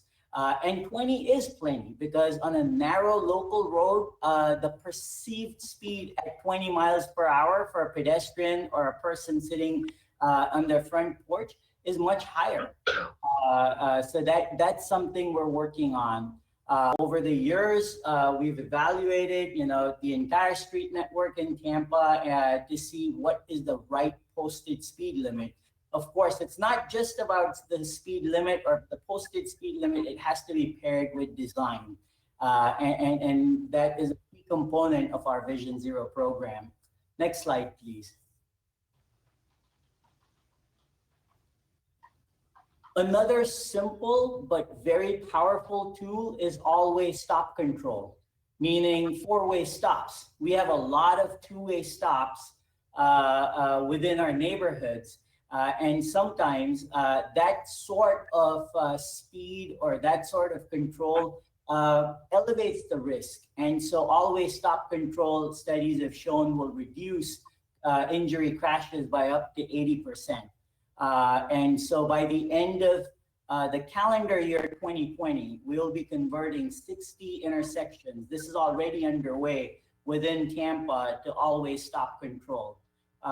This is, again, a low-cost way of improving safety and managing speeds within neighborhoods as well. It does not add to delay at all, but it makes life much safer and quality of life better for pedestrians, bicyclists, especially on streets where we don't always have sidewalks. And, with limited budgets, we may not. So this makes it a much more multimodal street. Next slide, please.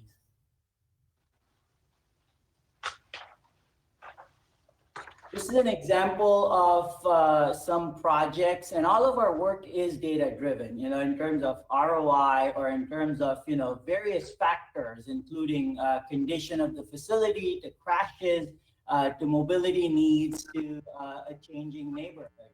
So a quick look at, Hyde Park Avenue here, before and after pictures, and you'll see that, with again, limited budget, with striping, we've been able to accommodate bicycles, identify clear parking areas, and narrow down lane widths and keep them within a certain area to really change the character of the facility.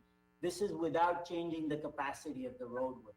And of course, we're working in East Tampa along 34th Street, adding roundabouts, which will enhance safety for all modes. The crosswalks on the roundabout approaches will have rapid flashing beacons, And this is a known measure. It reduces crashes by up to 90%. Next slide, please. Couple of other projects. The one here I'd like to point out is in the top left, which is Columbus Drive Complete Streets. So we talked earlier about designing streets for specific neighborhoods and tailoring design. So when we worked with the community here, and we've got a great team, we conducted community engagement. Initially, this facility was slated for a separated bicycle lane. But the community wanted more landscaping and they wanted wider sidewalks. So we eliminated the bike lane, but we still kept narrow streets and added sharrows on the road. And again, this still gets us to where we want to go in terms of connectivity, but we change our designs. And that goes back to that community engagement. Historically, we didn't go to the communities until we had a rough idea of what we wanted to do. Now we're going in early. And we're asking neighborhoods what they want. Flora-Braska, another corridor that is going to see significant transformation. A roundabout in our downtown area at Laurel and Noel Carlton, we're working on that. Broreen Bridge, expansion of sidewalks that will accommodate more multimodal traffic, extending the Riverwalk theme across the bridge. Eliminating one lane on the bridge to make room for sidewalks, but also to clarify traffic. So people that do take Broreen Street Bridge on a regular basis, me included, know that the center two lanes, there's oftentimes some kind of friction or conflict where people are trying to get over, which impacts the capacity, but also elevates the risk on this bridge. Now by just having a single through lane that then fans out into a left and right lane, that weaving is eliminated and we're accommodating more people over time. So these are some strategies. Next slide, please.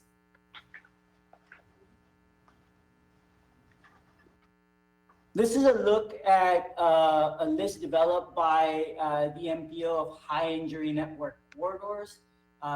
This is just to give you an idea that we look at different facilities in terms of actual high injury crashes and prioritize our projects based on that.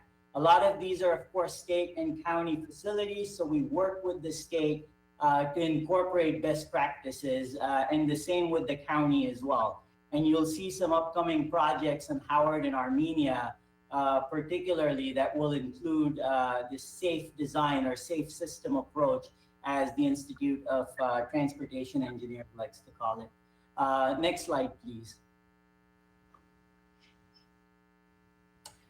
This is to show you, the differences in resources that the city has versus other jurisdictions.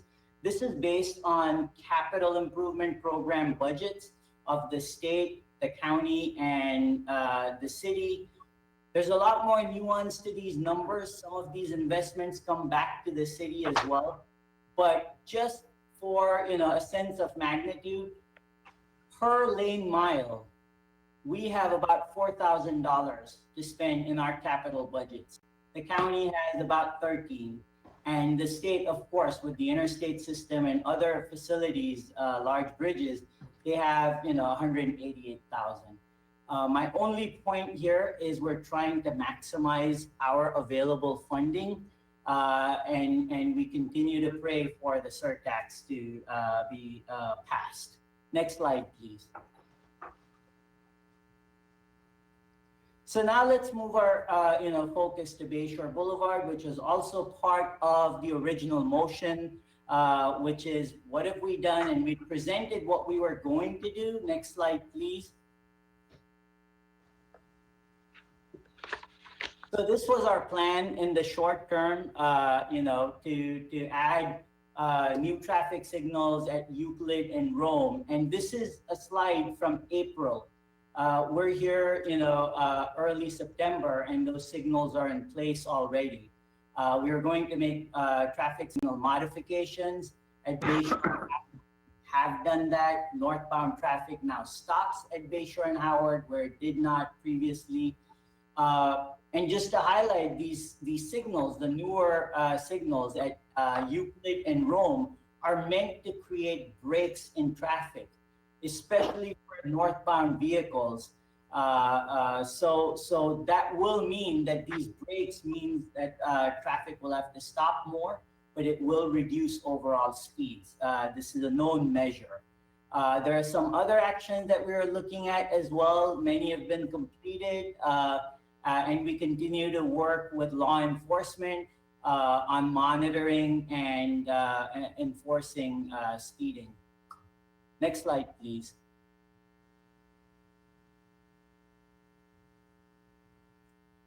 We're looking at using creative equipment to get debris out of our bike lanes because bikes are a lot more vulnerable than vehicles. Even a small amount of debris impacts them. So I think that procurement will happen, or we will have that equipment by the spring of next year.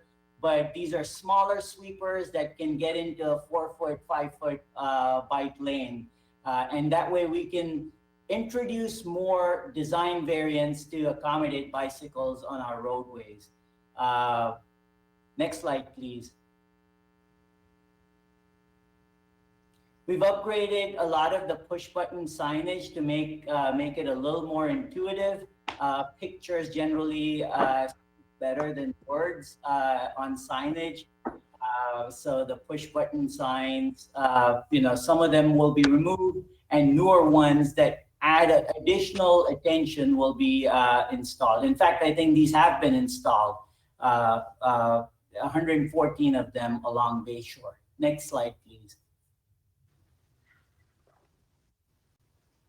This is a picture of the 2 traffic signals. They went into operation last month. Next slide.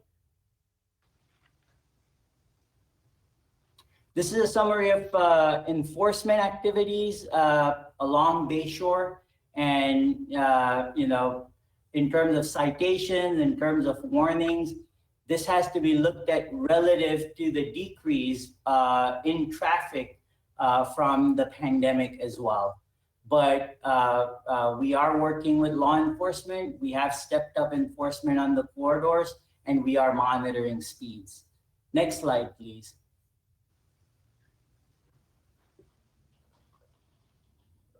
So this is a summary of our recent actions, and we will continue to work on Bayshore to make sure that it is a safe multimodal corridor, and work on finding out how we can continue to improve this roadway to serve its multiple purposes. Next slide, please. We're evaluating lane illumination, but this is only an exercise to understand, and it is in response to some of the requests from the community in the past. Again, this is an arterial roadway, and we're just working with DOT and FIA to understand better how this roadway will operate with 2 lanes versus 4. We don't have any information yet. This work is underway. Next slide, please.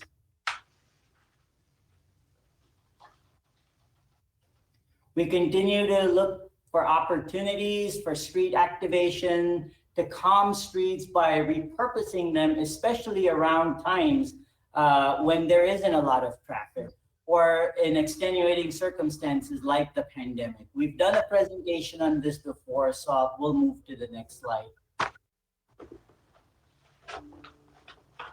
We have the Crosswalks to Classrooms program, again, to emphasize pedestrian facilities and to get the community engaged at the same time in having public spaces be their own.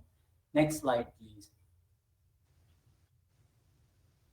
And that's all I have for now. Happy to take any questions, and thank you again. Thank you very much. I'll start with Councilman Carlson, since this was your motion. Do you have any questions or comments on this? Yes, well, sure. Thank you. And thank you, Vic, and your team for putting this together. Just so the public knows, by charter, City Council doesn't oversee city staff, and not and we don't oversee the mobility department. We can give input and ideas and pass on ideas. And in this case, the administration was gracious enough to allow us to hold 2 public meetings on it. We had one several months ago. We took 4 hours of public input. And then we have this one where some interim ideas and progress reports are being made. I talked to Vic about this yesterday. If anyone has any questions, concerns, or ideas regarding Bayshore, you can go through City Council, but the best route is to go straight to Vic. He's very open to taking public input, and he'll be continuing to work on this. And as the title says, it's also about speeding throughout the city, not just Bayshore. And it looks like everybody in the administration is committed to trying to make this happen when budgets are available. So please continue to send ideas to Vic, and he will keep us updated. Thank you, everyone. Thank you very much. Is there anybody else? Anybody else? Thank you very much. We appreciate that presentation. We appreciate all your hard work. All right, we will now move to item number 37. And we have, I believe we have a report here by Mr. Whit Reamer. If you're on the line, if you'd like to begin with this item. Good morning, Chairman. Can you hear me? Yes, we can. Wonderful. Good morning, Council. Good morning, Chairman. Thanks for allowing me the opportunity to come on and present today about this item. Next slide, please. So today, this is a staff report with an attachment of a draft resolution to discuss and encourage the restriction of single-use plastics in the city of Tampa. Thanks to Council for giving me a little bit of time to get on board and situated here in my new position as the Resilience and Sustainability Officer for the city of Tampa. As you can see through this timeline, the single-use plastics issue has been before Council for more than a year, and I appreciate you giving me the extra couple of months to get situated to come up with both a workable, practical, and feasible solution. So next slide, please. In January, there was a motion made to study the city of Orlando's single-use plastics restriction. With the help of legal counsel, I was able to look at several cities and determine how cities have approached this issue. We know that single-use plastics degrade our environment, are often only used for several minutes, and can take many forms, both polystyrene, which is foamed styrofoam, straws, plastic bags. There are a number of these single-use plastics. And the city of Orlando's policy was adopted through the City Operations Committee, which then was adopted by the City Council and instructed the administration to come up with a workable policy similar to what we'll suggest today. Next slide, please. So the proposed approach for the city of Tampa is that the city council adopt a resolution recognizing the environmental impacts of single-use plastics and encourage the administration to implement a policy that is legally sound, addresses the major offenders, recognizes the limitations of implementation due to preemption by state law, and honors the groundwork of conservation organizations and the grassroots efforts that have already taken place. Next slide, please. So legally sound, this was kind of the biggest research component of determining the restrictions of single-use plastics by preemption. State law currently allows cities to restrict certain types of single-use plastics on city property through city contracts and permits. That's a pretty clear legal line that was that the legal department gave to me as I researched this issue, and that is the route that we're going to move forward with. State law currently preempts recyclable containers, and in the last legislative session, there was a bill that would have preempted the use of plastic straws that was vetoed by Governor DeSantis. I'll also add that there is a new law that preempts certain restrictions on food trucks. Next slide. So this slide might be a little confusing, but here's what this means. We, by current law, are allowed to regulate the use of foamed polystyrene on city property. So we are going to take that approach with City Council's blessing. There is the ability to regulate the use of plastic straws citywide. However, after a lot of consideration and conversations with stakeholders, the city's not going to the administration is not going to recommend that the city council adopt a plastic straw ban right now. And there are several considerations which I can walk through. The first and foremost being that our service industry and restaurants right now are operating at 50% capacity and on very, very thin margins. And we thought that it was insensitive given the global pandemic and the financial constraints that many of our restaurants are under to come in with a somewhat of a heavy hand and regulate plastic straws didn't seem to be prudent right now. However, we will continue to consider this moving forward as the pandemic wraps up. And there was pretty clear legal guidance that regulating plastic straws was preempted by state law. So we're not going to go there. Next slide, please. So address the major offenders, foamed polystyrene. If the city council does move forward with the adoption of a resolution directing the administration to restrict single-use plastics, our proposal would be to implement an outright ban on foamed polystyrene, also known as styrofoam, on city property through city contracts and permits. And so the reason that we arrived at that was because there was clear legal guidance that this was something that we could restrict with the exceptions provided by state preemption law. And there are reasonable alternatives to foamed polystyrene or styrofoam. And we know that the lifespan of this type of plastic is thousands of years in the natural environment. And this was a pretty easy one and a minor inconvenience for both vendors and patrons to live with. So if the council does move forward with the resolution, the city is ready and prepared to implement a ban on foamed polystyrene or styrofoam. Next slide. So just a little bit more on straws. There were a lot of considerations given here to not move forward with an outright ban on plastic straws here in the city of Tampa.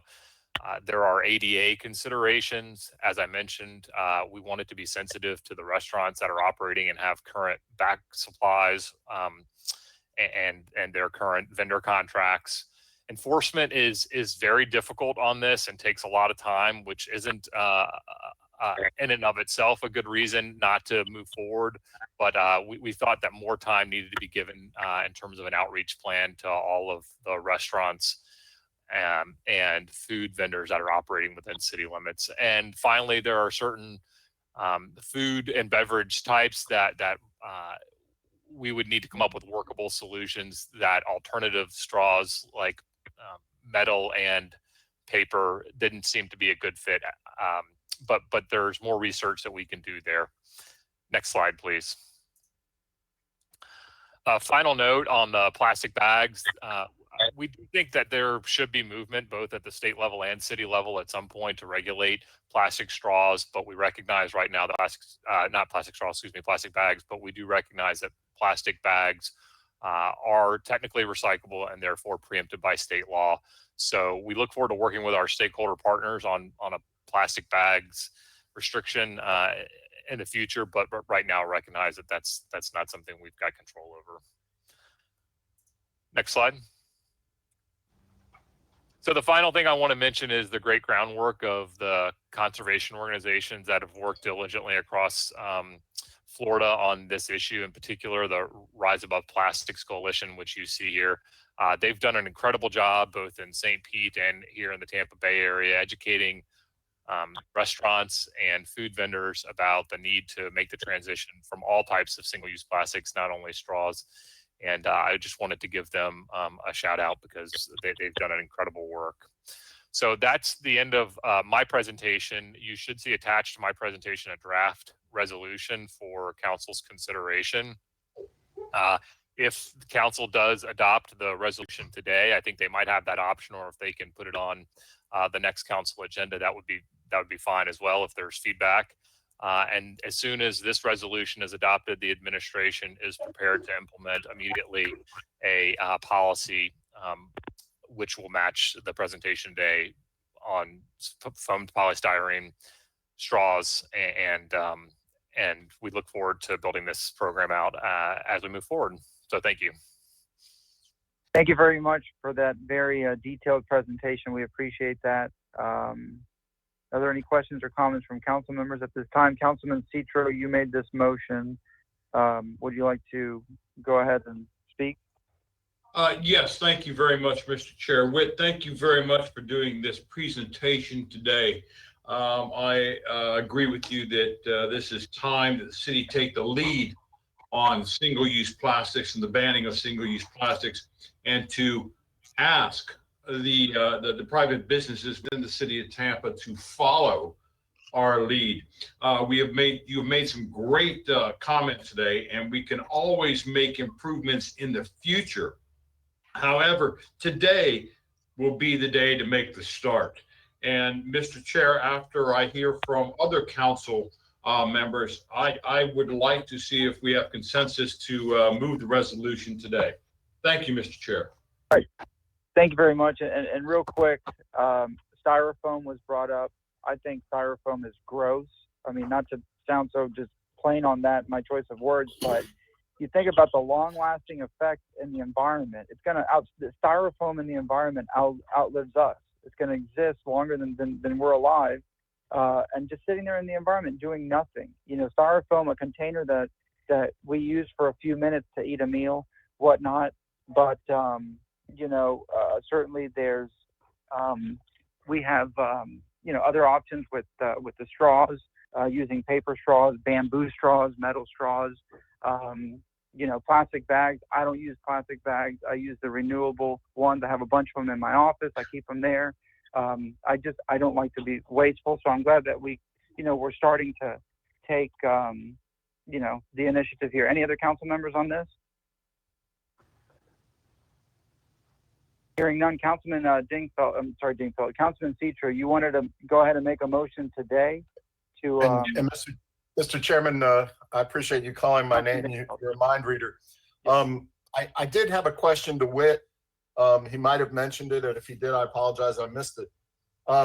Whit, does this include the city right-of-ways, especially as related to large events, when we shut down 7th Avenue for, you know, various parades, or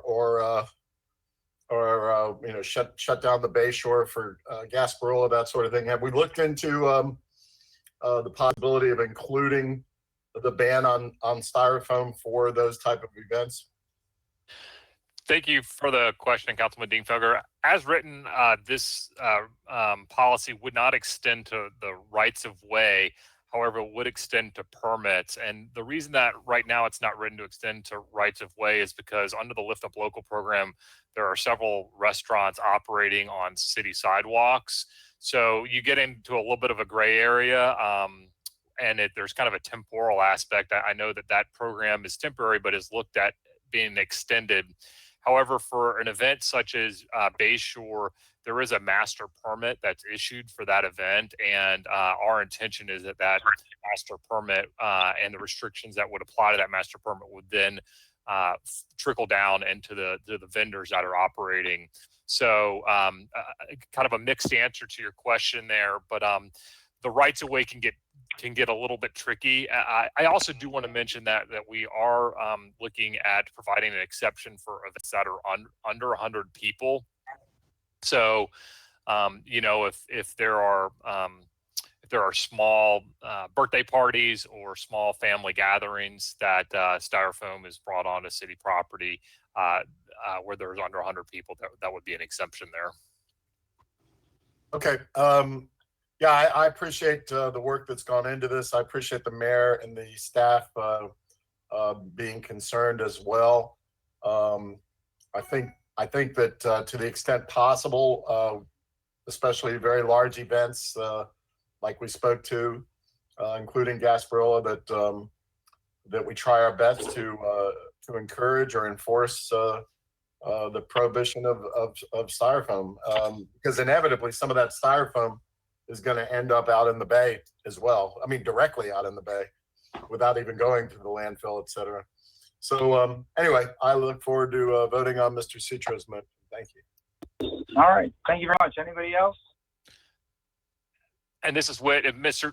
Councilman Dingfelder, if I can just add one more point, with the heavy rains and a dam release up the river last week, we have noticed an uptick in trash both along the Riverwalk and the bay. That's been brought to the administration's attention, and there are several efforts right now to work on additional sweeping efforts. So while this particular resolution hopefully gets at the root cause, the beginning of it, please do know that we're committed to also cleaning up the trash that does end up in the waterways, and we're looking for new and innovative ways and partnerships to put those programs in place. Thank you very much. And before we move on that item, Whit, just want to say I'm glad that you're on board. You know what you're talking about. You know your stuff. You're very passionate about these issues, and I'm glad that we have you here with us because you truly do have an understanding. Councilman Citro has a motion on the floor. Is there a second? Second. Second from Councilman Miranda. Let's get a roll call vote. Vieira, Yes. Roots, Yes. Dingfelder, Yes. Maniscalco, Yes. Carlson, Yes. Citro, Yes. Miranda.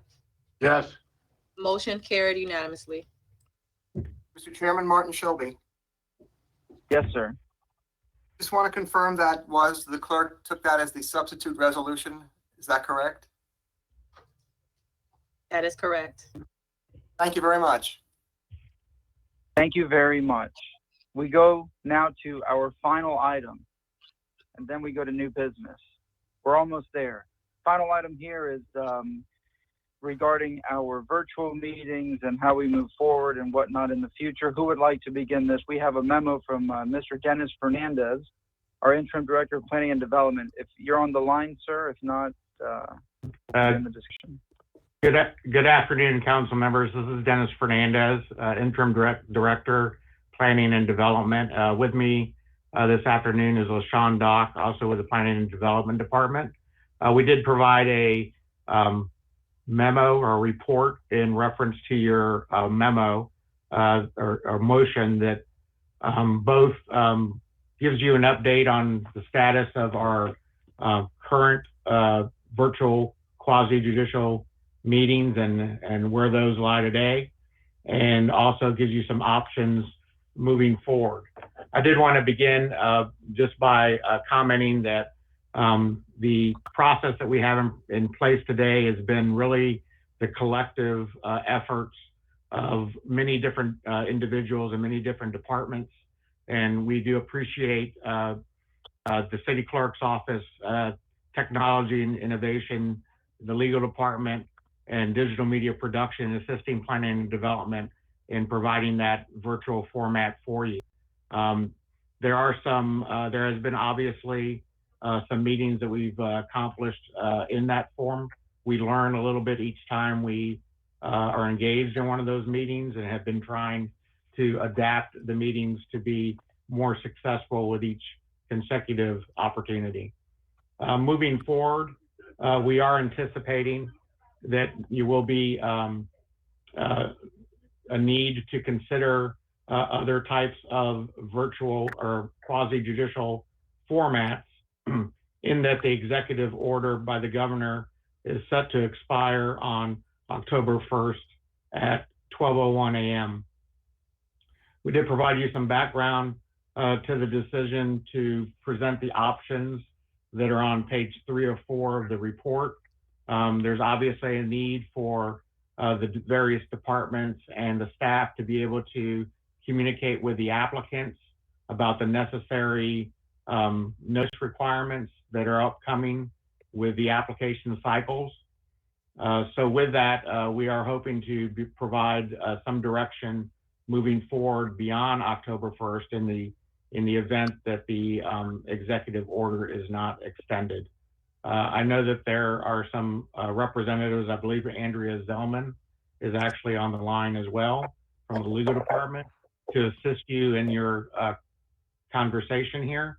I'm happy to run through the options, but if you have those in front of you and you wish to discuss those yourself, just let us know. We can turn it over to you and try to support the discussion. All right. Who would like to begin this discussion? Councilman Citro, since this was your motion, would you like to begin?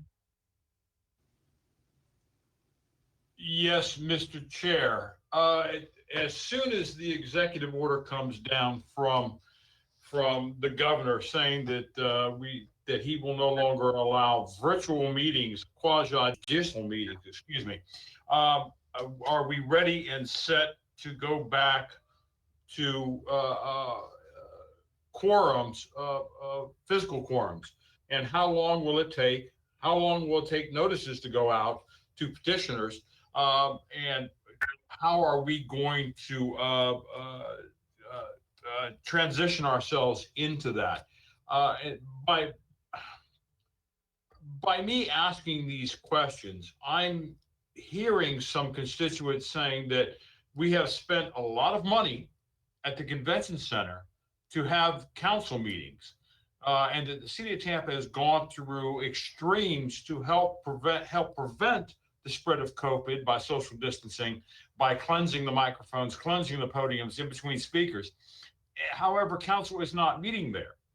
We are allowing variance review board. We're allowing the citizens review board. We're allowing zoning. We're allowing other different boards to meet there. However, we're not meeting there. I'm just wondering how fast the transition is going to be, how long it's going to take, and everybody that is concerned, not only city staff, city council, legal, and the petitioners, how long it's going to take to make that transition once the governor does not extend his executive order.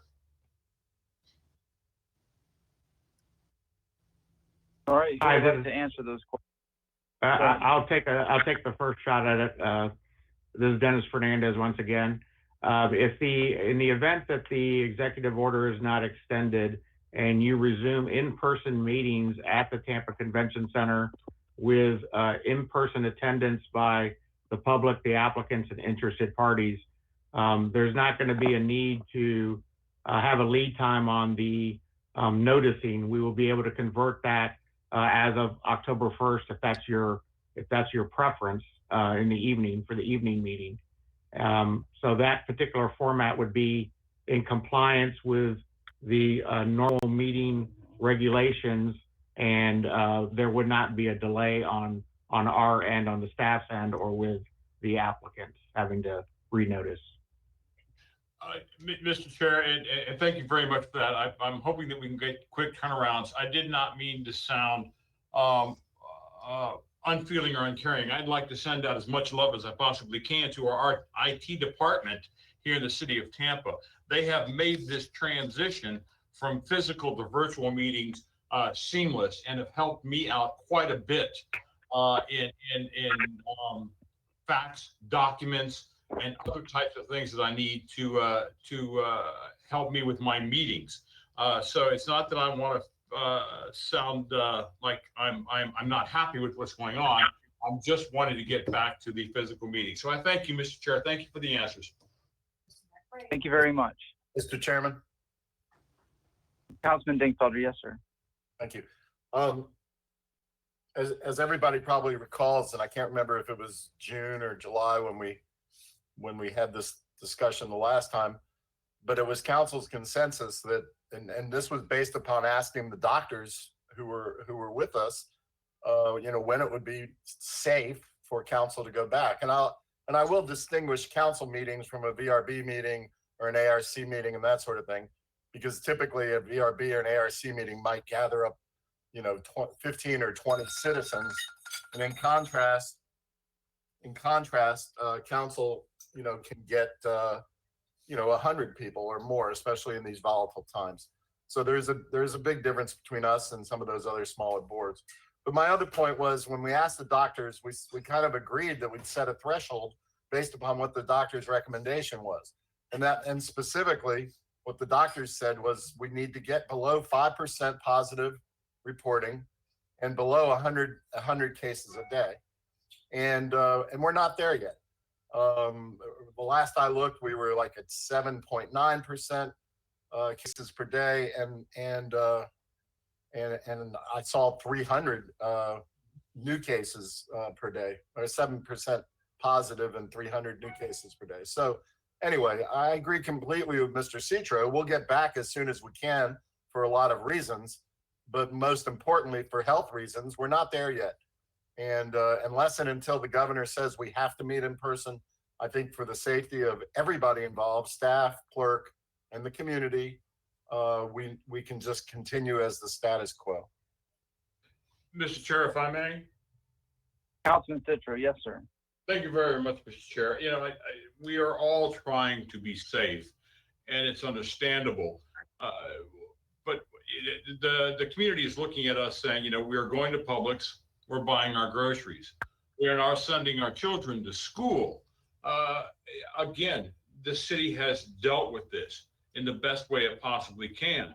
I'm just concerned that we are not left on this abyss where we can't get over it. To go back to our quasi-judicial meetings. I would feel much better, again, if we could have 4 votes that they will say, that 4 council people, excuse me, will meet in person when this is ready to go with one alternative. I understand that we have council people, especially one that actually contracted the COVID virus, who is once bitten, twice shy. I know that there are some that are concerned about their age, but I just want to be ready and set and prepared to go for physical quorums when the time comes. Thank you, Mr. Chair. Thank you very much. Anybody else? Yeah, just for the record, Mr. Chairman, age is just. Yes, sir. Thank you, Mr. Chairman. I said age is just a number.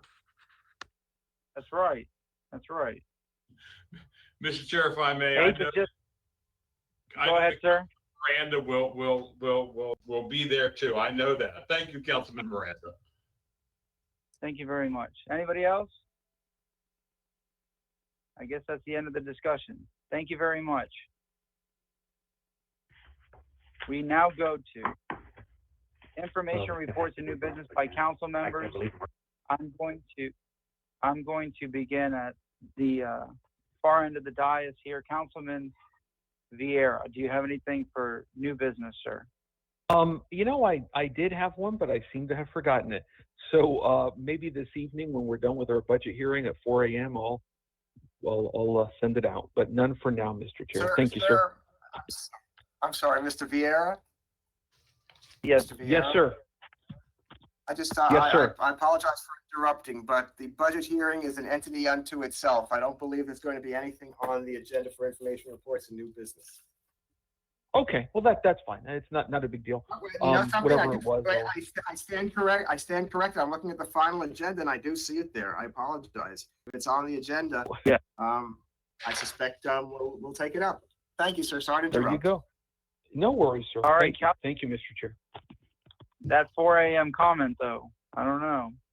Thank you very much. All right, Councilmember Good, I know that you had a few items for new business. If you'd like to go ahead, sir. Yes, sir. As it relates to this morning's budget presentation by Mr. Johnson, I'm going to make a motion on the floor that we entertain a recommendation in reference to the quarterly meetings of that budget committee, and also a recommendation about the criteria for the that budget committee as well. All right. A motion from Councilmember Goods by form of suggestion, really, or recommendation. Do we have a second to that? Second, Citro. Second from Councilmember Citro. Is there anybody objecting to the motion?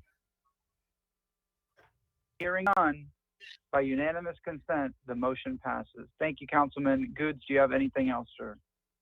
I was gonna talk about the commission, but what I'm gonna do is I'd like to get with, possibly get with Commissioner Miller, and then bring, information back as it relates to the form of the commission, because I know that, the commissioner has made some statements publicly, and I want to see where he's going and possibly, get something jointly going with this whole county, as well.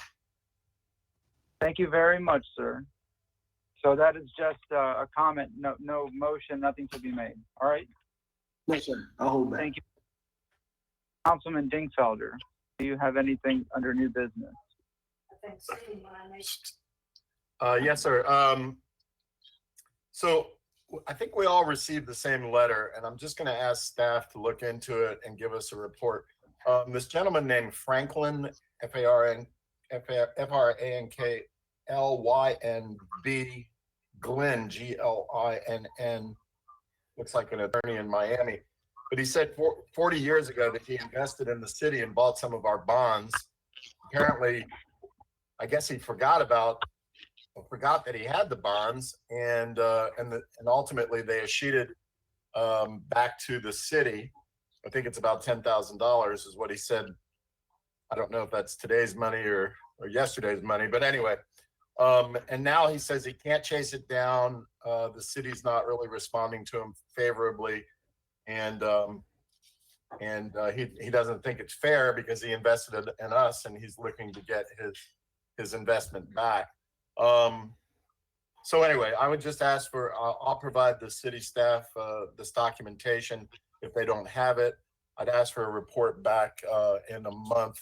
What was that middle of October meeting, Mr. Chairman? October 15th, sir. October 15th. October 15th under staff reports. Yes, sir. All right. We have a motion from Councilmember Dingfelder. Do we have a second? Second. Second from Councilmember Miranda. Is there any objection to the motion? I hear none. By unanimous consent, the motion passes. Anything else, Councilman Dingfelder? That's it. Great meeting. Thank you, Mr. Chairman. Thank you very much. Councilman Carlson, do you have anything at this time? No, sir. Thank you, Mr. Chair. Councilman Citro, do you have anything at this time? Mr. Chair, if I may, Mr. Chair. Yes, sir, go ahead. I move that the Solid Waste Department appear before the council to discuss the rate structures and sustainability of recycling within the city of Tampa. I don't have a date at the first date that's possible or the soonest date, giving them enough time. Okay. When do you think? Does it have to be in October? Be in November? I would like to give Mr. Wolfhard enough time to be able to present this. I know it's been a discussion with me. November would be fine, Mr. Chair. No, there's November 5th and there's November 19th. How about we go with November 5th, if that's all right with you? That would be great. We'll put that under, you want it under staff reports then? Surely, that would be wonderful. Thank you, Mr. Chair. Do we have a second to the motion? Second, Mr. Chairman. Second from Councilmember Miranda. Any discussion or objection to the motion? I hear none. By unanimous consent, November 5th. That is approved. Anything else, Councilmember Citro? Nothing more today. Thank you, Mr. Chair. Councilmember Miranda. Thank you, Chairman. I have one. I'd like to make a motion to ask Councilman Good's aide, Sonia Henderson, if she would write a letter of condolences on behalf of Tampa City Council to Representative Diane Hart's loss of her son, tragic loss of her son, Michael Morrell. All right, do we have a second to that motion? Second. Second to the motion? Second from Councilmember Goose, I believe. All right, any objection to the motion? Hearing none, by unanimous consent, that motion passes. Anything else, Councilman Miranda? No, sir. All right, and just one last thing, comment by Councilman Miranda said, age is just a number. Age is just a number, but styrofoam is forever. Remember that, because we just discussed this. Thank you very much. Can I get a motion to receive? Well, I guess I'm a finally styrofoam piece. I got a laugh out of one of my jokes. Finally. All right. I was Can we paid. get a good motion till to I- receive and file? Move to receive and file. Motion to receive and file from Councilman Miranda. Do we have a second? Second, Citro. Second from Councilmember Citro. There is no objection. Hearing none by unanimous consent. That's done. We are adjourned, and we will be back at 5:01 p.m. for this evening's budget hearing. Thank you very much.